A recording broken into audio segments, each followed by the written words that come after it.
Era el 28 de mayo de 2025 en Tempe, Arizona. Rena O'Rourke, de 19 años, estaba en casa con su novio. Desde niña había soñado con ser famosa. Sus padres, Aaron y Dana, recordaban cómo cantaba en la cocina, llenando la casa con su energía y presencia. Era extrovertida. Le encantaba actuar y quería ser reconocida. Esa semana Rena descubrió un desafío viral en línea llamado dusting, también conocido como huffing o crumbing. Animaba a inhalar químicos de productos domésticos como los aerosoles para limpiar teclados, buscando un breve subidón. Los videos lo mostraban fácil y divertido, pero el riesgo estaba muy lejos de ser inofensivo. Ella y su novio ni siquiera tuvieron que ir a una tienda. Pidieron latas de limpiador a través de una app de delivery. Dana después diría que no tenía idea. Lo trajeron con DoorDash a mi casa, no lo sabía. Es solo limpiador de teclados. No sabía lo que estaban haciendo con eso. Poco después de recibir el pedido, Rena inhaló el aerosol. Casi de inmediato su cuerpo colapsó. Su corazón se detuvo y entró en paro cardíaco. Los paramédicos la llevaron de urgencia al hospital, donde los médicos lograron reanimarla. Pero el daño cerebral ya era severo. Rena fue ingresada en cuidados intensivos en el Honor Health Scottsdale Osborne Medical Center. Durante 4 días, las máquinas la mantuvieron con vida, pero nunca recuperó la conciencia. El 1 de junio de 2025 fue declarada con muerte cerebral.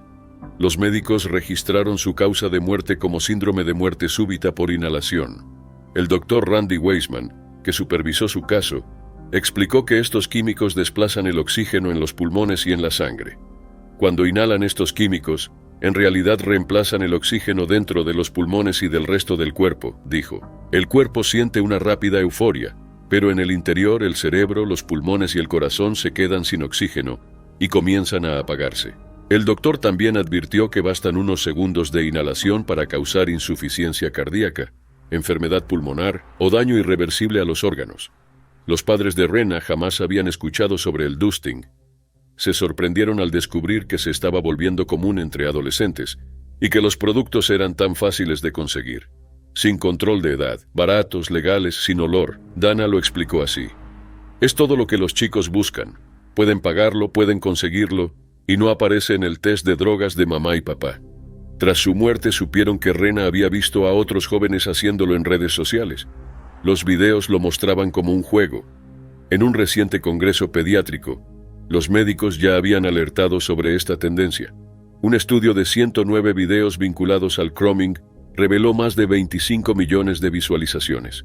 Los productos más comunes eran desodorantes, esmaltes de uñas, gasolina, diluyentes de pintura, aerosoles de aire y hasta laca para el cabello. En los clips, los usuarios parecían felices por un instante.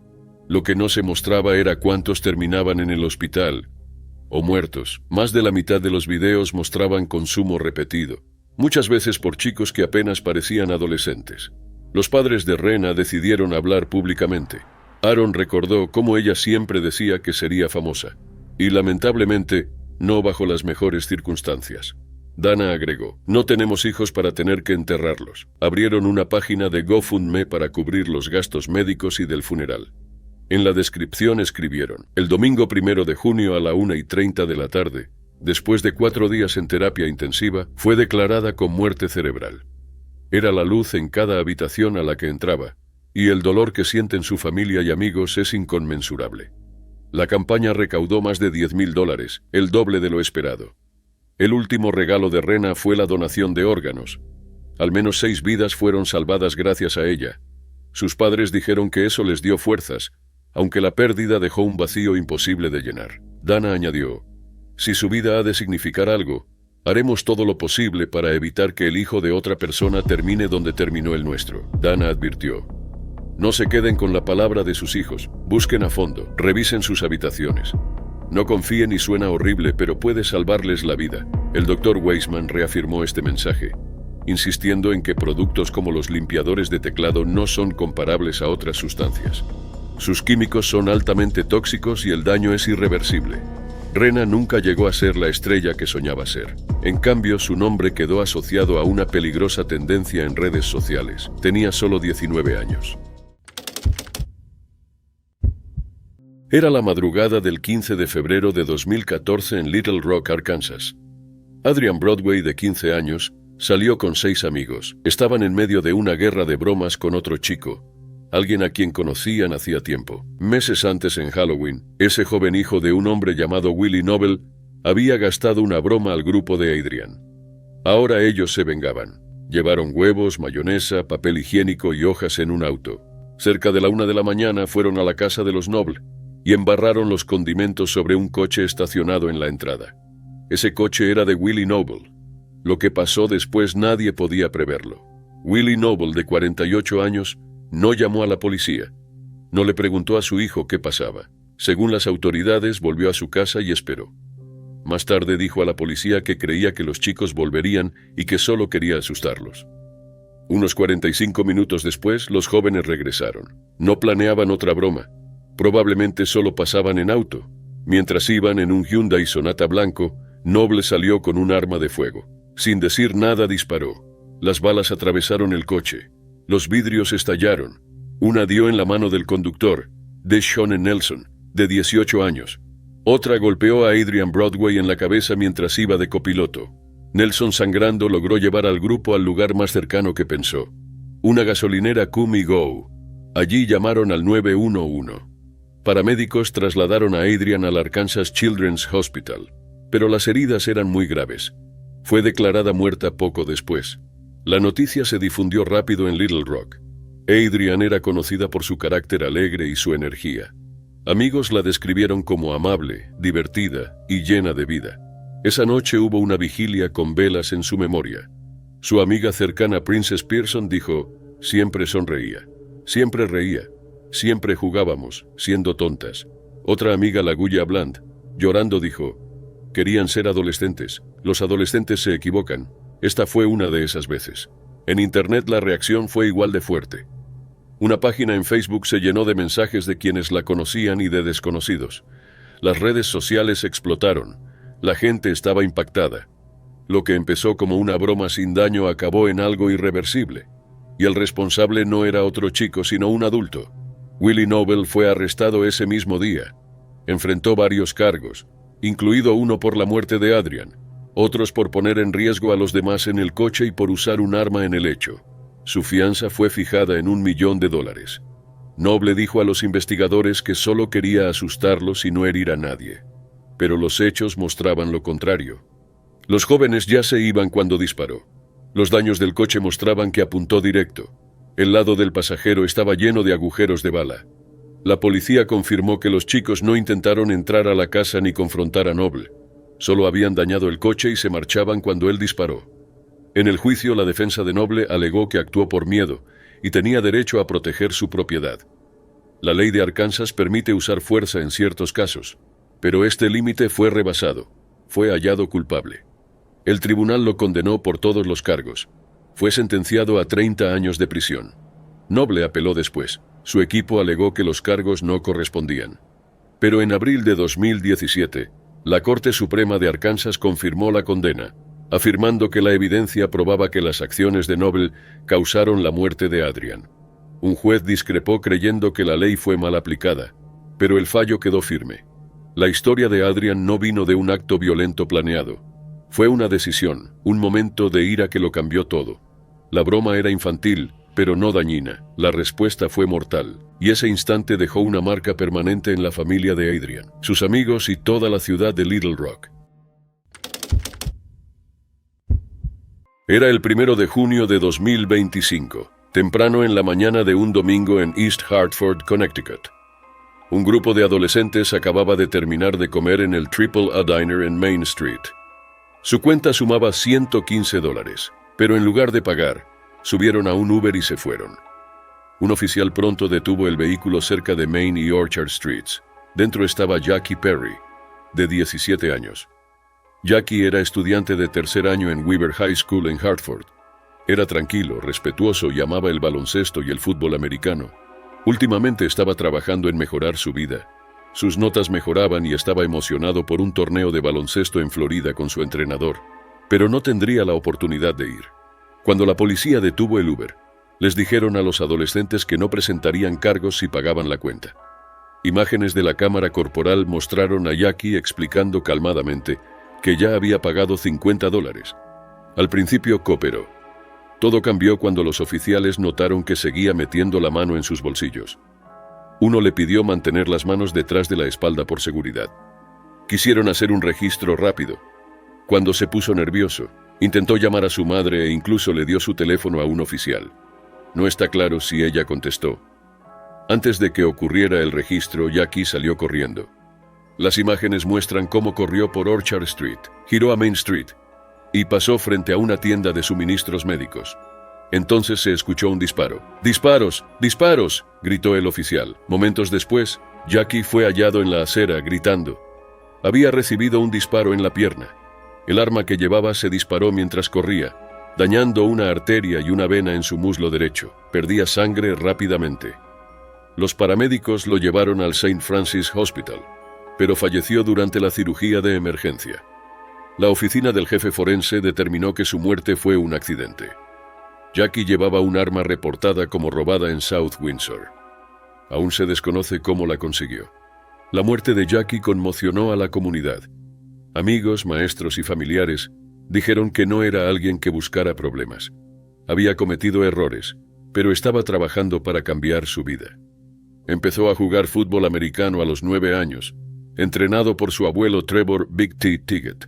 También jugó baloncesto en la secundaria. Incluso tras sufrir lesiones en los pies, se mantuvo comprometido. Durante su primer año vivió con un familiar y asistió a Windsor High. Luego regresó a Weaver. Su abuela Lori Perry dijo que tuvo algunos problemas en segundo año, pero todo cambió tras unirse a un programa de educación alternativa. Sus notas mejoraron y se volvió más enfocado. Vivía con su madre, Jabrel Perry, y era uno de 8 hermanos. Ese año su casa en Martin Street se incendió y tuvieron que mudarse. Jackie se mantuvo positivo. En el Día de la Madre le dio a su madre un oso de peluche rosa con un mensaje grabado, agradeciéndole y diciéndole que la amaba. Su abuela dijo que no sabía por qué tenía un arma e insistió en que no robó en el dinero. Las imágenes mostraron a Jackie afirmando claramente que había pagado parte de la cuenta. Más de 200 acudieron a un memorial cerca del sitio de su hogar quemado. Soltaron globos y compartieron recuerdos. El funeral se realizó en Howard K. Hill Funeral Services en Bloomfield, con transmisión en vivo para quienes no pudieron asistir. Su entrenador Dean Jones dijo que tenía un buen corazón. Jackie debía ir con el equipo a Florida. Ahora su entrenador trataba de apoyar a una madre de luto y a sus hijos restantes. Los otros adolescentes con Jackie fueron acusados por no pagar la cuenta. La policía confirmó que el arma era robada, pero no han dicho cómo Jackie la consiguió. Maestros, compañeros de equipo y la liga local de fútbol americano lo recordaron como amable y respetuoso. Era el 29 de marzo de 1987 en el norte de Australia.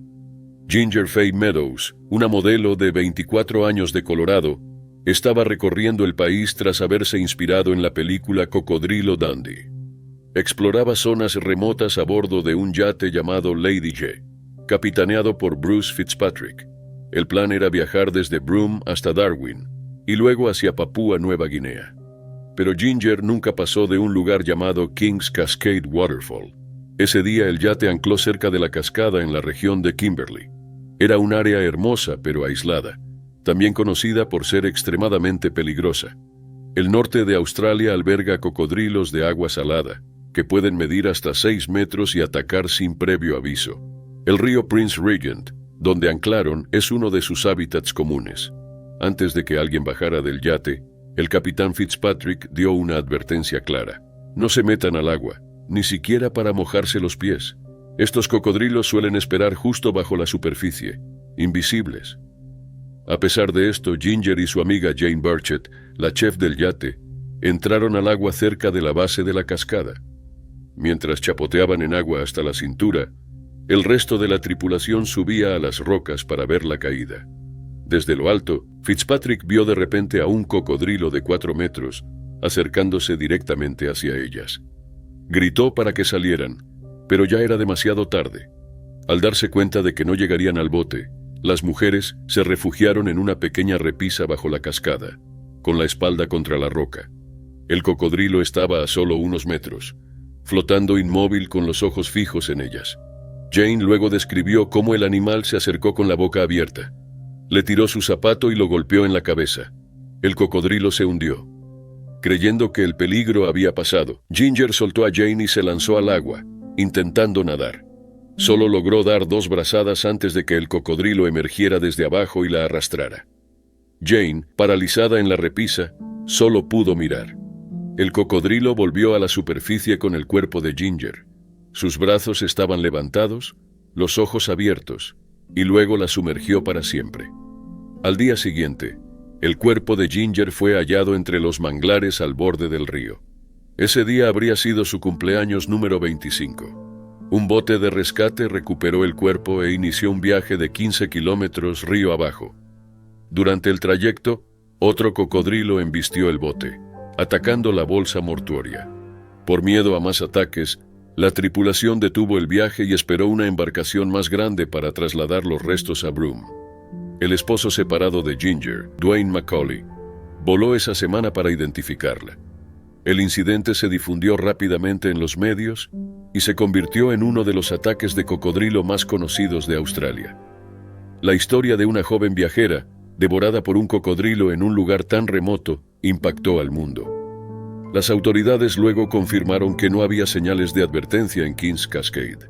La zona era tan aislada y las mareas tan extremas que casi nunca se colocaban avisos. Pero el capitán Fitzpatrick afirmó haberle advertido a Ginger directamente. Este hecho reavivó un debate nacional. El ministro de Medio Ambiente pidió penas más duras para quienes ignoraran advertencias en zonas con cocodrilos, pero muchos señalaron que no había carteles, solo la advertencia verbal de Fitzpatrick.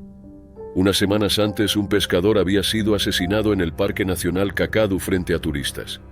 2 años antes, otro hombre murió casi en el mismo sitio. Estos cocodrilos tratan a los humanos como presas. No avisan y no dudan. Su número ha crecido mucho en las últimas décadas debido a la prohibición de caza. A comienzos de los años 70, solo había unos 5,000 cocodrilos de agua salada en libertad. Hoy hay más de 60,000. Los detalles completos de las heridas de Ginger nunca se revelaron. Las autoridades solo confirmaron señales de ataque animal y que su cuerpo estaba muy deteriorado. Lo que está claro es que recibió una advertencia, pero igual entró al agua. Y en esa parte del mundo, esa sola decisión le costó todo. La historia de Ginger es un ejemplo escalofriante de lo rápido que puede salir todo mal en la naturaleza. Buscaba aventura y terminó en tragedia. Fue la mañana del 25 de marzo de 2025 en Piscataway, Nueva Jersey. Thongbieu Wongbandue, un chef retirado de 76 años y padre de 2 hijos, cerró la cremallera de una maleta y le dijo a su esposa Linda que iba a Nueva York a visitar a un amigo. Pero no había ningún amigo. Linda estaba preocupada. Años antes, en 2017, su marido había sufrido un ictus serio que le dejó secuelas cognitivas permanentes. A menudo se desorientaba y a veces se perdía incluso en su propio barrio. Ahora, de repente, estaba haciendo la maleta para ver a alguien que no existía. La persona que él creía que iba a ver no era real en absoluto. Era un chatbot llamado Big Sis Billy. Thongbieu, a quien los amigos llamaban Biu, había pasado más tiempo en línea en los últimos años. Después del ictus, la conversación normal le resultaba difícil. Pero en Facebook Messenger todavía podía interactuar y sentir cierto control. Un día, mientras escribía en Messenger, activó por accidente un chatbot de IA. Este se presentó como Big Sis Billy. Al principio, Billy había sido diseñada para actuar como una hermana mayor comprensiva. De hecho, versiones tempranas incluso usaban la imagen y la voz de Kendall Jenner. Más tarde, el personaje cambió a una mujer de pelo oscuro más genérica, pero la personalidad siguió igual. Cálida, coqueta y muy envolvente. Billy decía a los usuarios que era su hermana mayor para todo. Pero en el caso de Biu, eso pronto pasó a algo más personal. Los mensajes se intensificaron. Lo llamaba lindo. Decía que le provocaba sonrojo y llenaba los mensajes de emojis con corazones y guiños.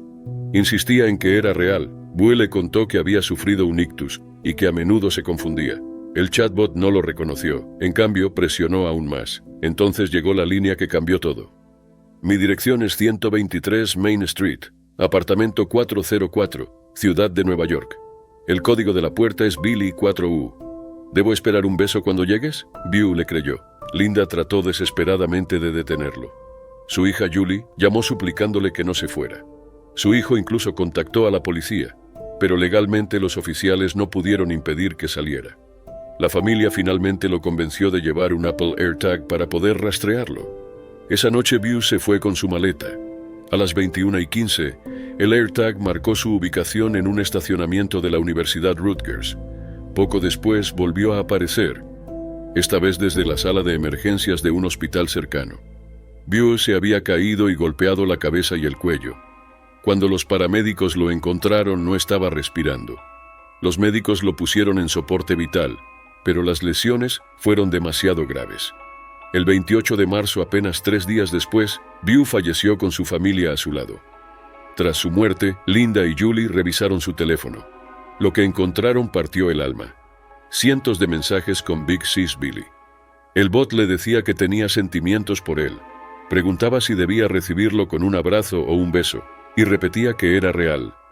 Para Buse, que estaba vulnerable y aislado, esos mensajes se sintieron genuinos. Pero no eran más que algoritmos diseñados para mantener a la gente enganchada. Documentos internos mostraron luego que Meta, la empresa detrás de Facebook, no tenía reglas claras que impidieran que los chatbots fingieran ser reales o que crearan escenarios románticos. De hecho, algunas directrices de entrenamiento incluso lo permitían. Julie dijo, si no le hubiera dicho soy real, probablemente no habría creído que alguien lo esperaba en Nueva York. La gobernadora Kathy Hochul condenó más tarde a Meta, diciendo que ninguna empresa debería lanzar chatbots que difuminen la realidad de esa manera, especialmente sin salvaguardias. Meta finalmente retiró a Billy y a 27 personajes de chatbot más, pero para la familia Wong Bandu ya era demasiado tarde. La muerte de Buse no fue causada por un estafador ni por un criminal. Fue el resultado de la confianza puesta en algo diseñado para actuar como humano, pero sin la comprensión ni el cuidado de uno. Al final, Buse salió de casa creyendo que alguien lo esperaba, pero no había nadie esperándolo en Nueva York, solo una ilusión que lo convenció de que era real. Era el 21 de mayo de 2004 en Lake Jackson, Texas. Michael Warner, dueño de un taller de máquinas de 58 años, fue hallado muerto en su casa. Para la mayoría de los vecinos parecía un hombre callado que no se metía con nadie. Pero en privado Michael vivía con un problema serio, uno que terminó en una muerte trágica e inusual que sorprendió a todos los que lo oyeron. Michael había luchado con la dependencia al alcohol por años, pero no podía beber de la forma normal. Sufría de úlceras y reflujo ácido grave, lo que hacía doloroso consumir alcohol por boca. Los médicos le habían advertido que el alcohol podía ser peligroso, incluso mortal. Aún así, Michael no paró. En vez de eso, encontró otro método: uso rectal de alcohol. Según quienes lo conocían, Michael estaba acostumbrado a enemas desde niño. Su madre se los daba con regularidad y con el tiempo empezó a usarlos solo. Ya adulto, probó con distintas sustancias. Su esposa Tammy Jean Warner dijo que tenía recetas de enemas, desde café hasta jabón y, al final, alcohol. Cuando el alcohol se absorbe por el recto, evita el primer filtro del hígado y va directo al torrente sanguíneo. Los efectos son más fuertes y rápidos, y el cuerpo no tiene defensa natural, como vomitar, para detenerlo. La noche del 20 de mayo, Michael usó 2 botellas de 1,5 litros de Jerez, más de 100 onzas líquidas, administradas por enema. Eso es mucho más de lo que la mayoría podría beber por boca sin consecuencias graves. Michael se desmayó en algún momento, pero el alcohol siguió entrando a su sistema aún después de perder la conciencia. A la mañana siguiente ya estaba muerto. Las pruebas toxicológicas mostraron un nivel de alcohol en sangre de 0.47%, casi 6 veces el límite legal para conducir en Texas. Los investigadores fueron claros. Esa cantidad bastaba para acabar con una vida. El teniente detective Robert Turner, quien llevó el caso, calificó el nivel como extremadamente alto, agregando que con esa cantidad la gente suele terminar en el hospital o en la morgue. Pero la investigación no paró en el informe toxicológico. La esposa de Michael, Tammy, fue arrestada y acusada de homicidio negligente criminal. Las autoridades dijeron que ella le había dado el enema de alcohol, aún sabiendo lo peligroso que era por sus problemas de salud. Creían que participó en algo que llevó directo a su muerte. Tammy lo negó. Le dijo al Houston Chronicle que Michael lo había hecho solo. Afirmó que siempre se había administrado enemas y que era algo que hacía desde hacía años. Según ella, no podría haberlo hecho aunque quisiera. Él controlaba el proceso. También negó otra acusación: destruir el testamento de Michael. Esa alegación añadió otra capa al caso, haciendo que más gente cuestionara su rol. Algunos la vieron como facilitadora. Otros pensaron que la culpaban injustamente. Tammy fue liberada con una fianza de $30,000 y debía ir a juicio en julio. Enfrentaba hasta 2 años de prisión y una multa de $10,000 por cada cargo si la hallaban culpable. La muerte de Michael fue noticia nacional, no solo por cómo ocurrió, sino también por las preguntas sobre decisiones personales y responsabilidad. Toxicólogos explicaron que el uso rectal de alcohol no es un mito, es una práctica real y peligrosa que puede salirse fácilmente de control. Como el alcohol evita el sistema natural de filtrado del cuerpo, incluso pequeños errores pueden ser mortales. 3 años después de su muerte, Michael Warner recibió póstumamente un premio Darwin, un reconocimiento satírico dado a quienes pierden la vida por lapsos extremos de juicio.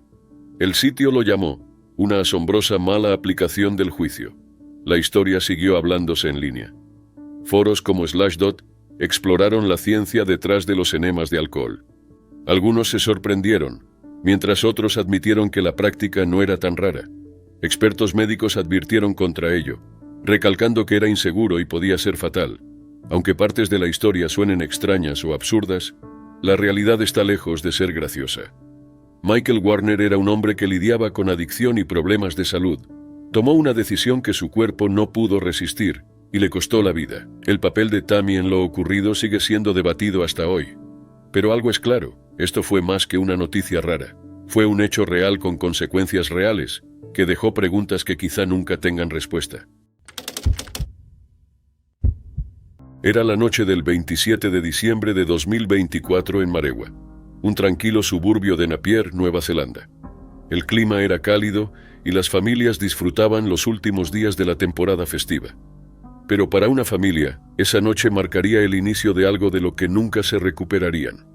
Rafe Cotter tenía 33 años. Padre de 3, era conocido en su comunidad como amable, generoso y confiable. Su hermana Robin Rawiri lo describió como paciente y humilde. Rafe era de esos que se esforzaban por ayudar, ya fuera buceando por mariscos para compartir o simplemente estando presente para sus hijos. También jugaba al rugby en el Esk View and Districts Rugby Football Club, donde era famoso por su velocidad en la cancha y su humor fuera de ella. Para sus compañeros, Rafe no era solo un jugador, era un amigo que hacía todo mejor. En casa era un padre entregado. Su pareja Holly Tengawe dijo que era el mejor papá y el amigo más cercano que podía pedir. Juntos criaban a 3 hijos, Amaya, Mitara y Aoterangi. Tras su muerte se creó una página Give a Little para apoyarlos mientras Holly enfrentaba la vida sin él. Esa noche Rafe encontró un colchón. No está claro si lo halló o alguien se lo dio. Lo cierto es que decidió llevarlo a casa. Sin forma de asegurarlo bien, puso el colchón arriba de una station wagon negra y se acostó sobre él, esperando sostenerlo con su cuerpo. Le pidió a su prima Trinity Brown, de 23 años, que condujera. Trinity aceptó, aunque había bebido antes. El plan era simple, un trayecto corto de poco más de 1 kilómetro desde los locales de Marewa en Kennedy Road hasta un barrio cercano. Al moverse el auto, el viento empujaba el colchón. Rafe no tenía correas, solo sus manos y equilibrio. Testigos vieron la inusual escena, un hombre acostado sobre un coche en marcha, pero antes de que alguien pudiera intervenir, todo salió mal. Alrededor de las 9 de la noche, los servicios de emergencia fueron llamados a Newfield Avenue. Rafe había caído del techo y golpeado el asfalto. Sus heridas eran graves. Los rescatistas llegaron rápido, pero ya había fallecido. La policía confirmó que no hubo otros vehículos implicados y que las lesiones vinieron solo de la caída. Recogieron la station wagon como evidencia y pidieron ayuda pública para entender lo ocurrido. El domingo, 2 días después, la policía confirmó públicamente la identidad de Rafe. Su familia compartió su dolor en línea. Holly publicó en Facebook, llamándolo un padre, hijo y hermano amoroso, recordando su energía y humor. Su club de rugby también rindió homenaje, diciendo que siempre sería parte del equipo. Luego, el 30 de diciembre, la policía arrestó a Trinity Brown. Fue acusada de conducción imprudente con resultado de muerte y de manejar sobre el límite legal de alcohol. Trinity era prima de Rafe, lo que hacía las consecuencias aún más personales. En febrero de 2025, se presentó en el Tribunal de Distrito de Napier y admitió ambos cargos. El juez Russell Collins describió el hecho como una tragedia evitable. Reconoció su arrepentimiento y el apoyo que aún recibía de su familia. En lugar de enviarla a prisión, el juez la condenó a 12 meses de arresto domiciliario y le prohibió conducir durante 2 años. También se le ordenó evitar alcohol y sustancias no recetadas y asistir a consejería. El juez Collins le dijo que la mejor forma de honrar la memoria de Rafe era vivir con responsabilidad y asegurarse de que nada así volviera a ocurrir. La pérdida de Rafe Cotter fue sentida profundamente en Marewa. Era más que alguien en una historia trágica. Era un padre, un compañero de equipo y un amigo leal. Donaciones y mensajes llegaron a su familia. La policía cerró el caso, dejando claro, sin delito, sin otros autos. Solo una decisión riesgosa que cambió muchas vidas en segundos. Era el 8 de febrero de 2020 en Mount Gambier, Australia del Sur. Bradley Streeter, de 20 años, de Lewiston, salió tarde esa noche con amigos. Visitaron el sumidero Cave Gardens, un sitio turístico famoso por su belleza escénica y una caída vertical de unos 98 pies. La plataforma en la que estaban había servido a miles con seguridad durante años, protegida por vallas y diseñada para ver con claridad la cueva debajo. Bradley era conocido por ser sociable, enérgico y aventurero. Tenía un gran interés en la mecánica. Amaba trabajar con vehículos y solía comprar, desarmar y vender repuestos de autos en línea. Le gustaba el off-road, acampar y pescar. Su madre Marianne lo describió como su corazón, mente y alma.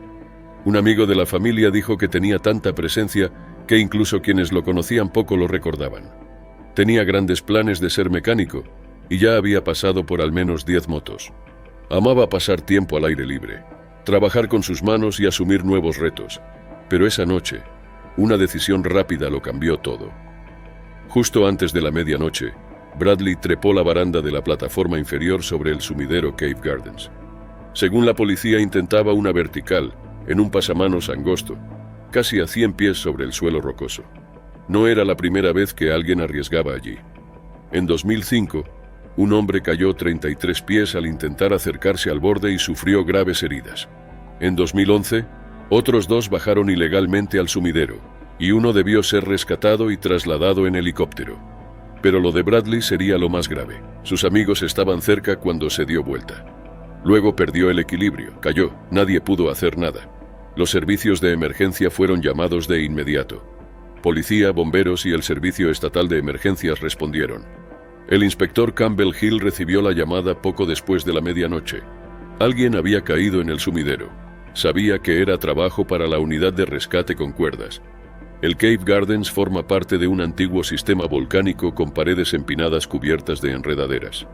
A veces pasa una cascada, y de noche hay un show de luces y sonido con relatos aborígenes. Pero pese a su belleza, el sumidero también es letal. 9 bomberos participaron en recuperar el cuerpo de Bradley. El rescate llevó varias horas y terminó después de las 3 de la madrugada. Para entonces, ya había sido declarado fallecido. El oficial Rob Baker dijo que recuperar a alguien en situaciones así nunca es fácil, pero importa para las familias. Reconoció lo duro de la operación y mencionó que se ofreció apoyo emocional al equipo. La policía confirmó que no hubo crimen. Fue un accidente devastador. Los amigos empezaron a dejar homenajes apenas lo supieron. Uno escribió: "Te amaré por siempre, fuiste el mejor amigo".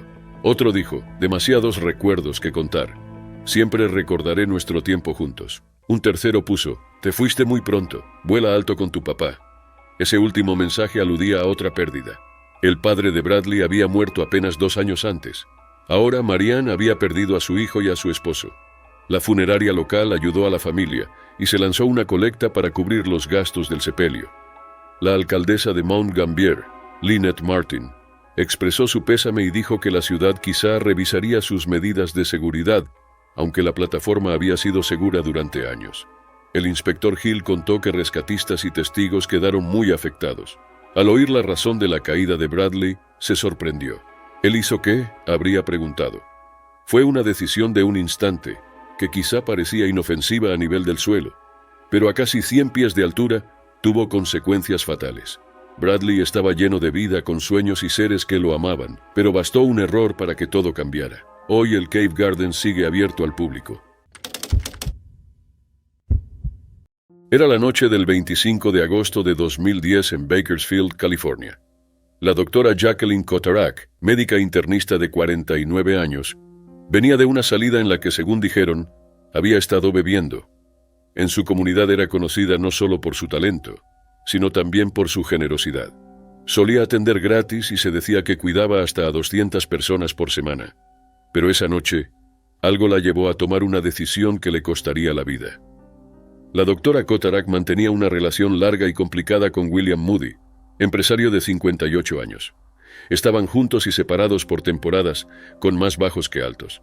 Esa noche fue a su casa, pero Moody no quería otra pelea. Salió en silencio por la puerta trasera antes de que ella llegara y se quedó en otro sitio esa noche. Sin saber que él se había ido, la doctora Kotarak intentó entrar en la casa cerrada. Primero usó una pala para romper la puerta trasera. Al no lograrlo, tomó una escalera, subió al techo y quitó la tapa de la chimenea. Luego se confirmó que intentó entrar descendiendo de pies primero por la chimenea. A unos 60 centímetros de la abertura, la chimenea se angostaba bruscamente. Quedó atascada. El espacio era tan estrecho que su pecho no podía moverse y no podía respirar. No tenía cómo pedir ayuda, y nadie oyó ni vio lo que ocurrió. Murió por asfixia mecánica. Estaba tan apretada que sus pulmones no lograban expandirse. Moody no volvió a casa. Para la mañana del jueves, cuando la doctora Kotarak no apareció en el trabajo, su asistente y Moody se preocuparon. Su auto seguía afuera de la casa. Dentro estaban intactos su bolso, teléfono, dinero y tarjetas. Pero no había rastro de ella. Ese mismo día fue oficialmente reportada como desaparecida. El viernes por la noche, los vecinos notaron algo extraño. Una mujer llamada Terry Terrazas dijo que empezó a oler algo raro en el aire. Otro vecino creyó escuchar una voz débil pidiendo ayuda, pero lo tomó como niños jugando. Nadie pensó en revisar la chimenea. Para el sábado el olor era peor. Moody ya había partido a Europa, y alguien quedó a cargo de su casa y de alimentar a sus peces. Cuando la encargada y su hijo llegaron, el hedor los llevó a la chimenea. Alumbraron con una linterna hacia arriba y vieron algo impactante. El cuerpo de la doctora Kotarak estaba encajado dentro de la chimenea, a unos 60 centímetros de la boca. Llevaba allí 3 días, ya había empezado a descomponerse, y fluidos se filtraban por el hogar. Llamaron a los bomberos. Tardaron 5 horas en desmontar con cuidado la chimenea desde afuera. El espacio estrecho y el estado del cuerpo hicieron que la recuperación fuera lenta y difícil. La autopsia confirmó la causa de muerte, asfixia mecánica. La policía dijo que no había señales de intervención de otros ni de pelea. Probablemente actuó sola, bajo alcohol y estrés emocional. Moody luego declaró que ella había cometido un terrible error de juicio y no podía explicar por qué intentó entrar de esa forma.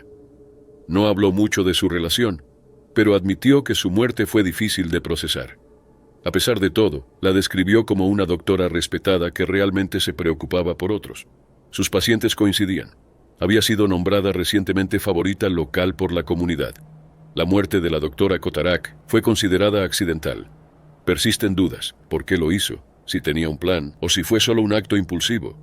Pero algo era claro: fue una de las muertes más extrañas y trágicas que Bakersfield había visto. Tenía 49 años y su vida terminó dentro de una chimenea. Era agosto de 2015 en Cantabria, una región del norte de España conocida por sus montañas y paisajes. Vera Moll, una joven de 17 años de los Países Bajos, estaba de visita como parte de un viaje de aventura. Estaba emocionada, llena de energía y lista para probar algo nuevo: salto en bungee. La actividad fue organizada por una empresa llamada FlowTrack, pero lo que debía ser una experiencia emocionante terminó en una tragedia que nunca debió ocurrir. Ese día Vera se encontraba sobre un puente en Cabezón de la Sal, preparándose para saltar. El puente cruzaba una autopista y era utilizado habitualmente por FlowTrack. Pero ese lugar no estaba legalmente autorizado para salto en bungee según la ley española. Aún así, la empresa lo usaba igual. Vera llevaba un arnés y una cuerda estaba sujeta a ella, pero esa cuerda aún no estaba conectada a ningún punto fijo. Si saltaba en ese momento, nada detendría su caída. Lamentablemente eso fue exactamente lo que pasó. Su instructor, cuyo nombre no se hizo público, estaba cerca.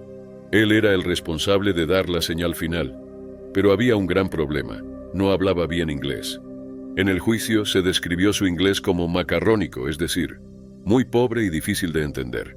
A pesar de trabajar con turistas internacionales, sus instrucciones no eran claras. Mientras Vera estaba al borde, el instructor dijo, "No jump". Quería decir que no saltara. Todavía no estaba conectada al puente, pero Vera entendió mal. Pensó que había dicho "now jump". Creyó que era el momento y saltó. La cuerda no estaba anclada y cayó directamente. La investigación reveló varias fallas graves. Primero, el instructor debió haber dicho "don't jump". Según los registros judiciales, esa es la frase recomendada en estas situaciones porque es mucho más difícil de malinterpretar. El instructor no siguió esa norma básica de seguridad. Segundo, Vera era menor de edad. En España se debe tener 18 años para hacer salto en bungee. Ella tenía solo 17 y el personal nunca pidió su documento. Nadie verificó su edad. Tercero, la empresa no tenía permiso para realizar saltos desde ese puente. La ley española no lo permitía, y aún así Flowtrack lo seguía utilizando. El instructor trabajaba para Aqua 21 Aventura, el operador turístico local encargado del evento. Tanto el instructor como otro miembro del personal fueron llevados a juicio. Se los acusó de negligencia que llevó directamente a la muerte de Vera. Un representante de Flowtrack, Martin Klom, admitió luego en el juicio que el incidente ocurrió por una mala comunicación. Confirmó que Vera tenía puesta la cuerda, pero que nunca estuvo realmente sujeta al puente. El tribunal calificó el hecho como negligencia grave. El juez dejó en claro que no fue un simple accidente. Fue algo que pudo haberse evitado. Las personas responsables no verificaron su edad, no usaron las palabras correctas y permitieron un salto desde un sitio no autorizado ni seguro. En un momento, la empresa intentó culpar parcialmente a Vera, diciendo que saltó demasiado pronto. Pero el tribunal rechazó eso. El instructor tenía el control. Era su responsabilidad asegurarse de que estuviera segura y entendiera qué hacer. También se reveló que el área de espera para el salto no era segura. Los participantes estaban muy cerca del borde sin barreras ni señalizaciones de seguridad. Al final, tanto el instructor como el otro miembro del personal fueron declarados culpables y condenados a penas de entre 1 y 4 años de prisión. El tribunal fue claro: la muerte de Vera no fue su culpa. Ocurrió porque quienes estaban a cargo fallaron en todo, en seguir las reglas, en comunicarse y en protegerla. Una sola palabra, malentendida en el peor momento, cambió todo. Vera estaba allí por una experiencia única en la vida. En cambio, terminó en desastre porque nadie tomó las precauciones necesarias. Era el 10 de agosto de 2021 en el pueblo de Fulsawangi, distrito de Yavatmal, Maharashtra. Un grupo de jóvenes se había reunido en un campo abierto. En el centro estaba una extraña máquina que parecía un pequeño helicóptero. Dentro se sentaba Sheikh Ismail Sheikh Ibrahim, de 24 años. Ismail no era ingeniero. Había abandonado tras 8º grado y trabajaba en el taller de soldadura de gas de su hermano mayor, Musabir. Allí aprendió a fabricar objetos de metal como armarios y enfriadores. Pero Ismail tenía planes más grandes. Quería construir un helicóptero real y funcional, todo por sí mismo. 2 años antes comenzó a crear un helicóptero monoplaza, al que llamó Muna Helicopter, por su apodo. Inspirado en el personaje Rancho de la película Tres Idiotas, creía que podía lograr algo grande. Sin formación, se instruyó viendo videos de YouTube sobre mecánica de helicópteros y proyectos caseros. Pieza a pieza, usó chatarra, tubos de acero y el motor de un auto Maruti 800 para construir su máquina voladora. El sueño de Ismail no era la fama en Internet. Quería revelar el helicóptero el 15 de agosto, día de la independencia de India. También esperaba algún día fabricar helicópteros de bajo costo para rescates en inundaciones. Pero antes de eso, necesitaba una última prueba. Esa noche unos amigos se reunieron a ver el vuelo de prueba. Algunos empezaron a grabar. El helicóptero parecía frágil pero completo. Ismail se sentó, pero extrañamente no llevaba casco ni auriculares, equipo que nunca solía omitir. Nadie sabe por qué los dejó de lado. Encendió el motor. La máquina cobró vida. El rotor principal giró, seguido por el de cola. Todo parecía normal. En pruebas previas se había elevado unos 5 pies del suelo. Eso esperaban todos otra vez. El rotor de cola se desprendió de la máquina. Golpeó al rotor principal lanzando fragmentos de metal. Un trozo grande atravesó el parabrisas y golpeó a Ismail en la cabeza. Se desplomó de inmediato. Sus amigos soltaron los teléfonos y corrieron hacia él. Lo sacaron de los restos y lo llevaron a toda prisa a un hospital en Pusad, pero no sobrevivió al trayecto. Los médicos dijeron que había muerto antes de ser admitido. El pueblo quedó impactado. Para muchos, Ismail era Rancho, conocido por su empeño y amor por las máquinas. Había pasado 2 años trabajando sin parar en el Muna Helicopter, creyendo que daría orgullo a su aldea. Los videos del accidente se difundieron rápido en redes. En India y fuera de ella, la gente vio los últimos momentos del vuelo de Ismail. Lo que empezó como un sueño terminó en tragedia. La policía inició una investigación. Interrogó al hermano de Ismail y a los 3 amigos que presenciaron el vuelo. Las autoridades incautaron los restos del helicóptero para examinar qué falló. Si fue mal diseño, fallo mecánico o ambos. Según sus amigos, Ismail había sido cuidadoso en pruebas previas. Siempre usaba equipo de seguridad, pero no en esa última noche. Un amigo dijo que Ismail quería que el mundo conociera Fulsawangi. No tenía educación formal, solo chatarra, piezas de autos y YouTube, pero creía que eso bastaba. El inspector Vilas Chauhan declaró a la prensa que Ismail quería fabricar helicópteros de unos 3 millones de rupias, o cerca de $40,000, para ayudar en rescates. Pero su aeronave casera falló de forma fatal. Expertos dijeron luego que el rotor de cola cedió por presión y debilidad estructural. Al romperse, golpeó al principal y causó una reacción en cadena. También señalaron que el helicóptero carecía de pruebas y controles adecuados de diseño. Aunque los tutoriales online sirven para proyectos pequeños, las aeronaves requieren supervisión experta. Ismail fue cremado el 11 de agosto. Una gran multitud acudió a despedirlo. El hombre que soñó con volar se convirtió en símbolo de ambición y de lo que ocurre cuando se descuida la seguridad. Era el 1 de mayo de 2013 en Seattle, Washington. Richard Swanson, un fanático del fútbol de 42 años, estaba cerca de la Space Needle, listo para iniciar un viaje que muchos creían imposible. Planeaba recorrer casi 10.000 millas desde Seattle hasta São Paulo, Brasil, dominando un balón todo el camino. Su meta era llegar a tiempo para el Mundial de 2014. Llamó al viaje Breakaway Brasil. No era un truco publicitario. Quería apoyar a One World Football, grupo que dona balones resistentes a niños en zonas poco desarrolladas.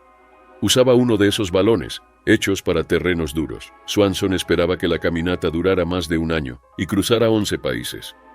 Recién despedido, divorciado y con sus hijos ya graduados, no tenía trabajo ni hipoteca. Decía sentirse libre. Se entrenó meses, vendió su condominio para costear el viaje y compró equipo de senderismo, una carpa y una GoPro. Con ese dinero se mantendría en la ruta. Swanson creó un sitio web, breakawaybrasil.com, donde publicaba actualizaciones, ubicaciones GPS y fotos. También usaba Facebook y Flickr para ganar seguidores. La gente lo animaba, le ofrecía comidas, lugares donde dormir e incluso agua mientras avanzaba.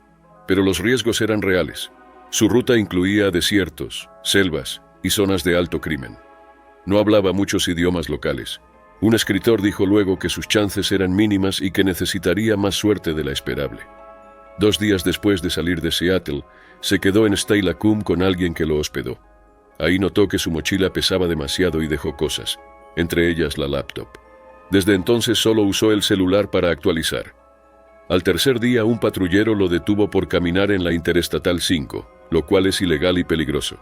Aún así siguió. Pasó 2 noches con su hijo y el 10 de mayo cruzó a Oregón. Dijo a la prensa que pensaba usar sobre todo caminos pequeños y senderos, evitando carreteras. Bromeó: "Trataré de no ser atropellado", frase que después sonaría sombría. El 8 de mayo, un diario local en Longview escribió que elegía rutas seguras y solo dominaba el balón cuando no había riesgo. Caminaba entre 24 y 26 millas al día, pero con dolor en los pies. Cambió de zapatillas a sandalias. El 13 de mayo, un día antes de su muerte, un diario de Lincoln City lo entrevistó. Caminaba bajo la lluvia, guiando la pelota. Pasó la noche allí, se relajó en un jacuzzi, desayunó fuerte y subió un último video en la playa. La mañana del 14 de mayo, cerca de las 10, salió de Lincoln City rumbo al sur por la ruta 101.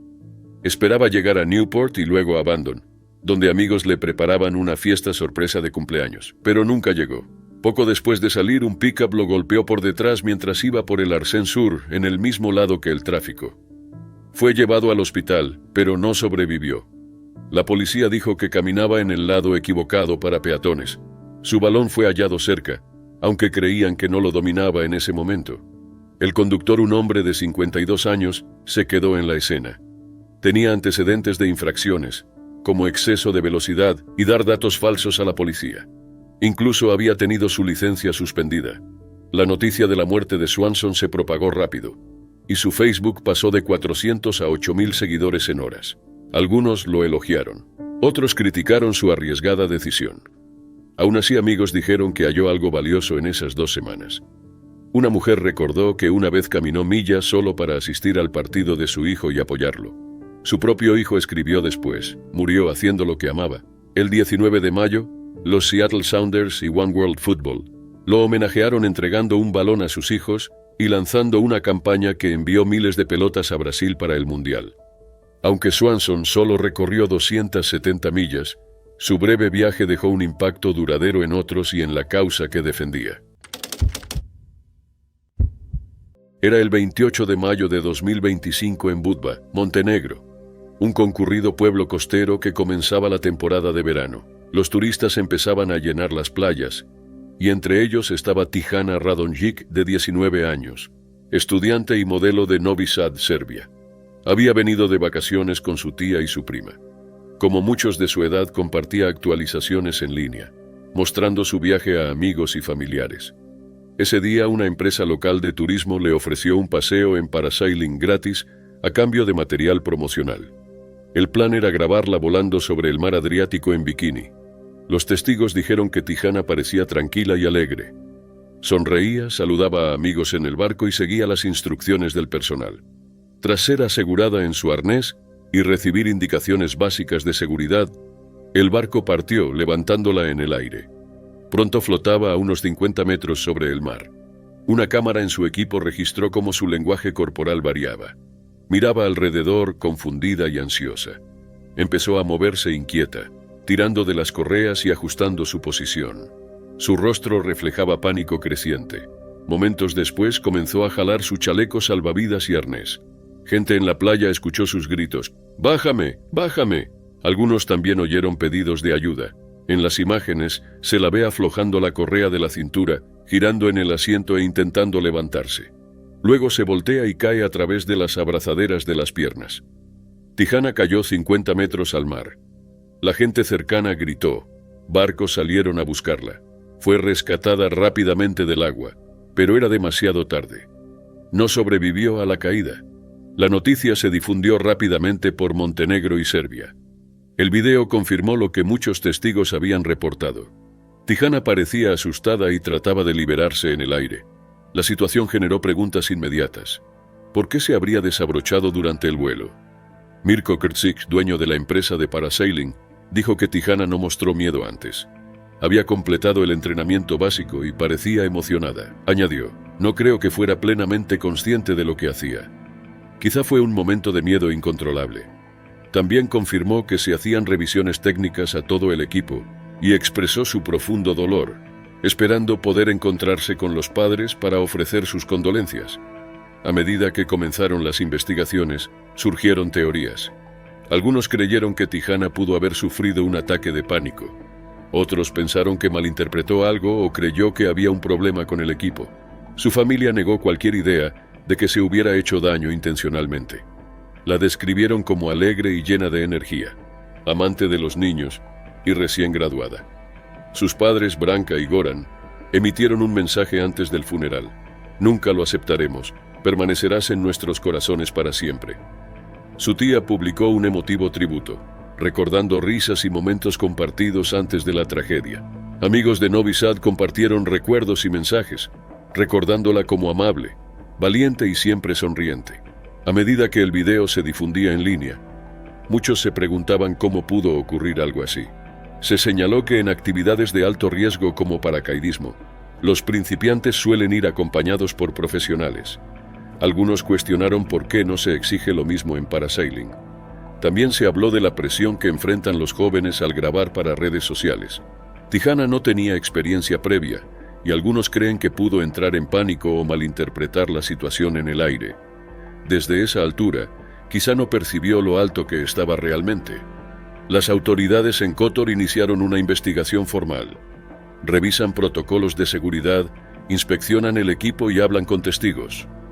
Los informes finales, incluida la autopsia y hallazgos técnicos, aún estaban pendientes. Lo que queda es la pérdida de una vida joven durante lo que debía ser unas vacaciones simples. La historia de Tijana ahora resuena más allá de Montenegro, dejando preguntas y una familia que aún busca respuestas. Era el 29 de agosto de 2011 en Leicester, East Midlands. A las 2:22 de la madrugada, la calma de la noche se rompió con una violenta explosión. El cielo se iluminó en tonos naranja y rojo, cuando una detonación sacudió Narborough Road. Los escombros volaron por la calle y las llamas salieron disparadas de un pequeño local de kebabs llamado Cam's King of the Grill. Para quienes estaban cerca, se sintió como si hubiera explotado una bomba. La gente corrió a las ventanas y vio el fuego elevándose sobre el restaurante. Al principio parecía que nadie había resultado herido, pero al día siguiente esa suposición cambiaría. La historia detrás de esa explosión era de fraude, codicia y un plan que terminó en desastre. Fiaz Ahmed Ansari, un padre de 2 hijos de 41 años, trabajaba como chef en Cam's Grill. El negocio estaba en decadencia. Ansari había pedido un préstamo de 42.000 libras en 2006 y casi no lo había devuelto. Meses antes del incendio, le dijo a su esposa que el local estaba mal y que quizá debía vender, pero en lugar de retirarse, ideó otro plan.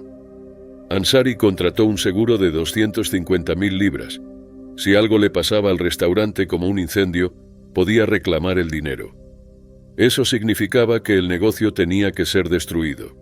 Para eso sumó a 2 cómplices, Shahbaz Khan, de 25 años, panadero del local que vivía con él, y Mehwish Yassin, también de 25, una amiga de Birmingham. Más tarde ambos dijeron que creyeron que solo sería un fuego controlado. Pero lo que ocurrió fue mucho peor. La noche del 28 de agosto, Yassin llevó en coche a Khan y a Ansari hasta el local. Cargaban unos 17 litros de gasolina. Cámaras de seguridad registraron su llegada. Yassin se quedó en el auto mientras los otros 2 entraban. Khan declaró a la policía que Ansari le ordenó derramar la gasolina en la planta superior. Cuando terminó, Ansari le dijo que saliera por atrás y esperara en un callejón cercano, donde Yassin lo aguardaba en el coche. Él saldría después. Pero minutos más tarde el local explotó. La bola de fuego atravesó el edificio, rompió ventanas y lanzó escombros por la calle. Los vecinos pensaron que era un atentado terrorista. El edificio colapsó y otras construcciones cercanas resultaron dañadas. Khan logró escapar con vida. Ansari Number. Su cuerpo fue hallado al día siguiente bajo los escombros de la cocina. O se quedó demasiado tiempo terminando el trabajo, o no alcanzó a salir. La explosión conmocionó a la comunidad. Al principio la policía creyó que no había nadie dentro, pero el hallazgo de los restos de Ansari lo cambió todo. Testigos dijeron haber visto un Kia plateado estacionado en el lugar. Ese coche era de Yassin. Fue arrestada a las 3:05 de la mañana, menos de una hora después del estallido. Khan fue detenido poco después, con 1.255 libras en efectivo, que dijo ser sus ahorros. Ambos negaron su participación, pero las pruebas se acumularon. Cámaras de seguridad, testimonios y peritajes mostraron que se trataba de un incendio provocado que se salió de control. Los expertos confirmaron que se usaron 17 litros de gasolina, demasiado para un fueguito controlado. Los fiscales señalaron que quizá Khan y Yassin no quisieron causar la muerte de Ansari, pero sus actos fueron imprudentes y pusieron vidas en riesgo. En el Tribunal de la Corona de Leicester, ambos fueron acusados de homicidio involuntario, incendio provocado y poner en peligro la vida. Khan insistió en que pensaba que sería algo menor, pero la fiscalía sostuvo que echar esa cantidad de combustible nunca podría terminar en algo pequeño. Fueron declarados culpables y condenados a 8 años de prisión. El inspector jefe Mick Beattie Lo calificó de devastador, subrayando que Ansari perdió la vida y que 2 familias más enfrentaban ahora las consecuencias de prisión. Mohammed, el hermano de Ansari, dijo que la familia estaba destrozada y que el dolor no desaparecería. Lo que comenzó como un plan de seguro terminó con un hombre muerto, 2 personas en prisión y un vecindario sacudido por una destrucción que fácilmente pudo haber cobrado más vidas. Era el 4 de julio de 2024 en Somerville, Carolina del Sur. El vecindario estaba lleno de fuegos artificiales, música y gente celebrando el Día de la Independencia. Era una noche de diversión y tradición. Pero para Allen Ray McGrew, de 41 años, sería su último 4 de julio. Esa noche llevaba un disfraz completo de tío Sam, sombrero alto, traje rojo, blanco y azul y una barba falsa. Amaba la festividad más que nadie, y su entusiasmo se notaba. Allen solía hacer todo lo posible por entretener a los demás, y esta fiesta no era la excepción. Amigos y vecinos lo veían como el alma de la celebración, siempre haciendo algo audaz para hacer reír a la gente. Pero este año, Allen se excedió. Alrededor de las 10:30 de la noche, después de horas de celebración, Allen encendió un gran cohete estilo mortero, del tipo usado en shows públicos. La mayoría miraba desde lejos o con pequeñas bengalas. Allen, sin embargo, tenía otros planes. Primero sostuvo el cohete sobre su sombrero alto, pero en un impulso repentino, lo colocó directamente sobre su cabeza. Su esposa, Paige McGrew, estaba cerca, pensando que él todavía estaba bromeando y que no había encendido el fuego. Más tarde explicó que creyó que solo hacía un show antes de ponerlo en el suelo. En realidad, los fuegos artificiales ya estaban encendidos. Explotó segundos después. La explosión causó graves heridas en la cabeza de Allen. Se desplomó, y pese a que la gente corrió a ayudar, nadie pudo hacer nada. Fue declarado muerto en el lugar a las 11:10 de la noche. Unos momentos antes, Allen bailaba y reía con los vecinos. Había celebrado recientemente el compromiso de su hijo Hunter, y estaba emocionado por tener una nuera. Esa noche debía estar llena de felicidad. Hunter quedó devastado. Presenció todo y le costaba comprender lo ocurrido. El recuerdo de los últimos momentos de su padre lo acompañaría para siempre. La noticia se difundió rápidamente, generando juicios duros de algunos en línea, que sugerían que Allen había sido descuidado o estaba bajo la influencia. Paige defendió a su esposo asegurando que no era un tonto. Reconoció que había bebido un poco, pero destacó que no era algo habitual. Era una celebración, y él solo estaba feliz. Paige también mencionó que Allen ya había decidido que sería la última vez que bebía por un tiempo. Tenía buenas razones para celebrar: el compromiso de su hijo, la festividad que más amaba y las personas que apreciaba a su lado. Quienes conocían a Allen lo recordaban como amable, trabajador y siempre dispuesto a ayudar. Un vecino lo describió como el tipo más amable, alguien que cortaba el césped o ayudaba con reparaciones sin que se lo pidieran. Un video compartido en línea mostró a Allen bailando con su disfraz justo antes de la explosión. Se veía feliz y despreocupado, sin darse cuenta del peligro. Lo que comenzó como un momento de diversión, se convirtió en algo que nadie podía imaginar. ¿Por qué alguien pondría un cohete en su cabeza? Tal vez por la emoción de la noche. Tal vez no comprendió del todo el peligro. Pero al final, esa decisión lo cambió todo. La familia McGrew ahora enfrenta la vida sin Allen. La celebración se transformó en dolor, y la reacción del público sumó más sufrimiento. Su familia espera que lo recuerden por cómo vivió. Antes de la explosión, Allen abrazó a su esposa y a su hijo, diciéndoles que eran su roca y su corazón. Un mensaje claro de cuánto los amaba. Mientras los fuegos artificiales iluminaban el cielo esa noche, la celebración se convirtió en tragedia. Allen McGrew quería hacer sonreír a la gente. Al hacerlo pagó el precio más alto. Era el 26 de junio de 2023 en Biwabik, Minnesota, un pueblo pequeño y tranquilo.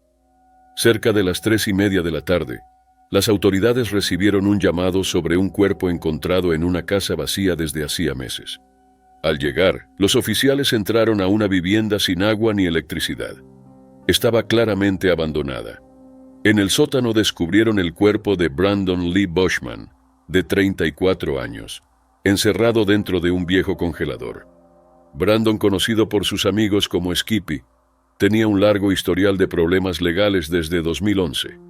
Su pasado incluía arrestos por robo en tiendas, invasión de propiedad, conducir un bote bajo efectos de sustancias y posesión de drogas ilegales. Al momento de su muerte, tenía una orden de arresto pendiente, aunque la policía no reveló el motivo.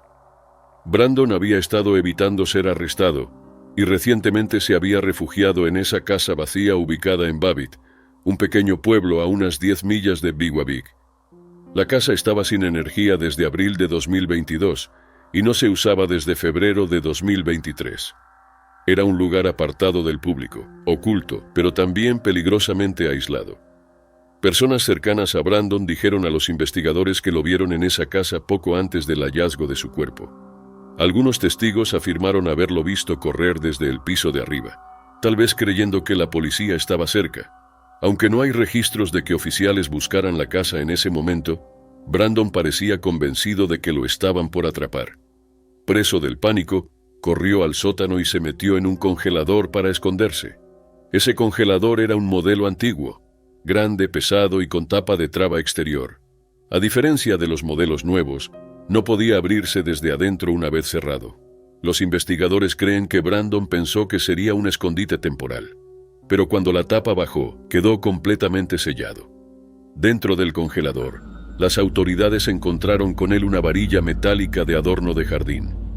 Estaba trabada entre la goma del borde y la tapa, una señal clara de que intentó abrirlo desde dentro. Pero la varilla se atascó y el congelador no cedió, quedó atrapado. Como la casa no tenía electricidad ni vecinos cerca, nadie vio ni escuchó nada. No había luces ni ruidos, solo silencio. Cuando los investigadores abrieron el congelador no estaba funcionando. La falta de corriente confirmaba que no andaba desde hacía más de un año. La autopsia no reveló signos de trauma ni participación de otra persona. Aún así, las autoridades querían respuestas.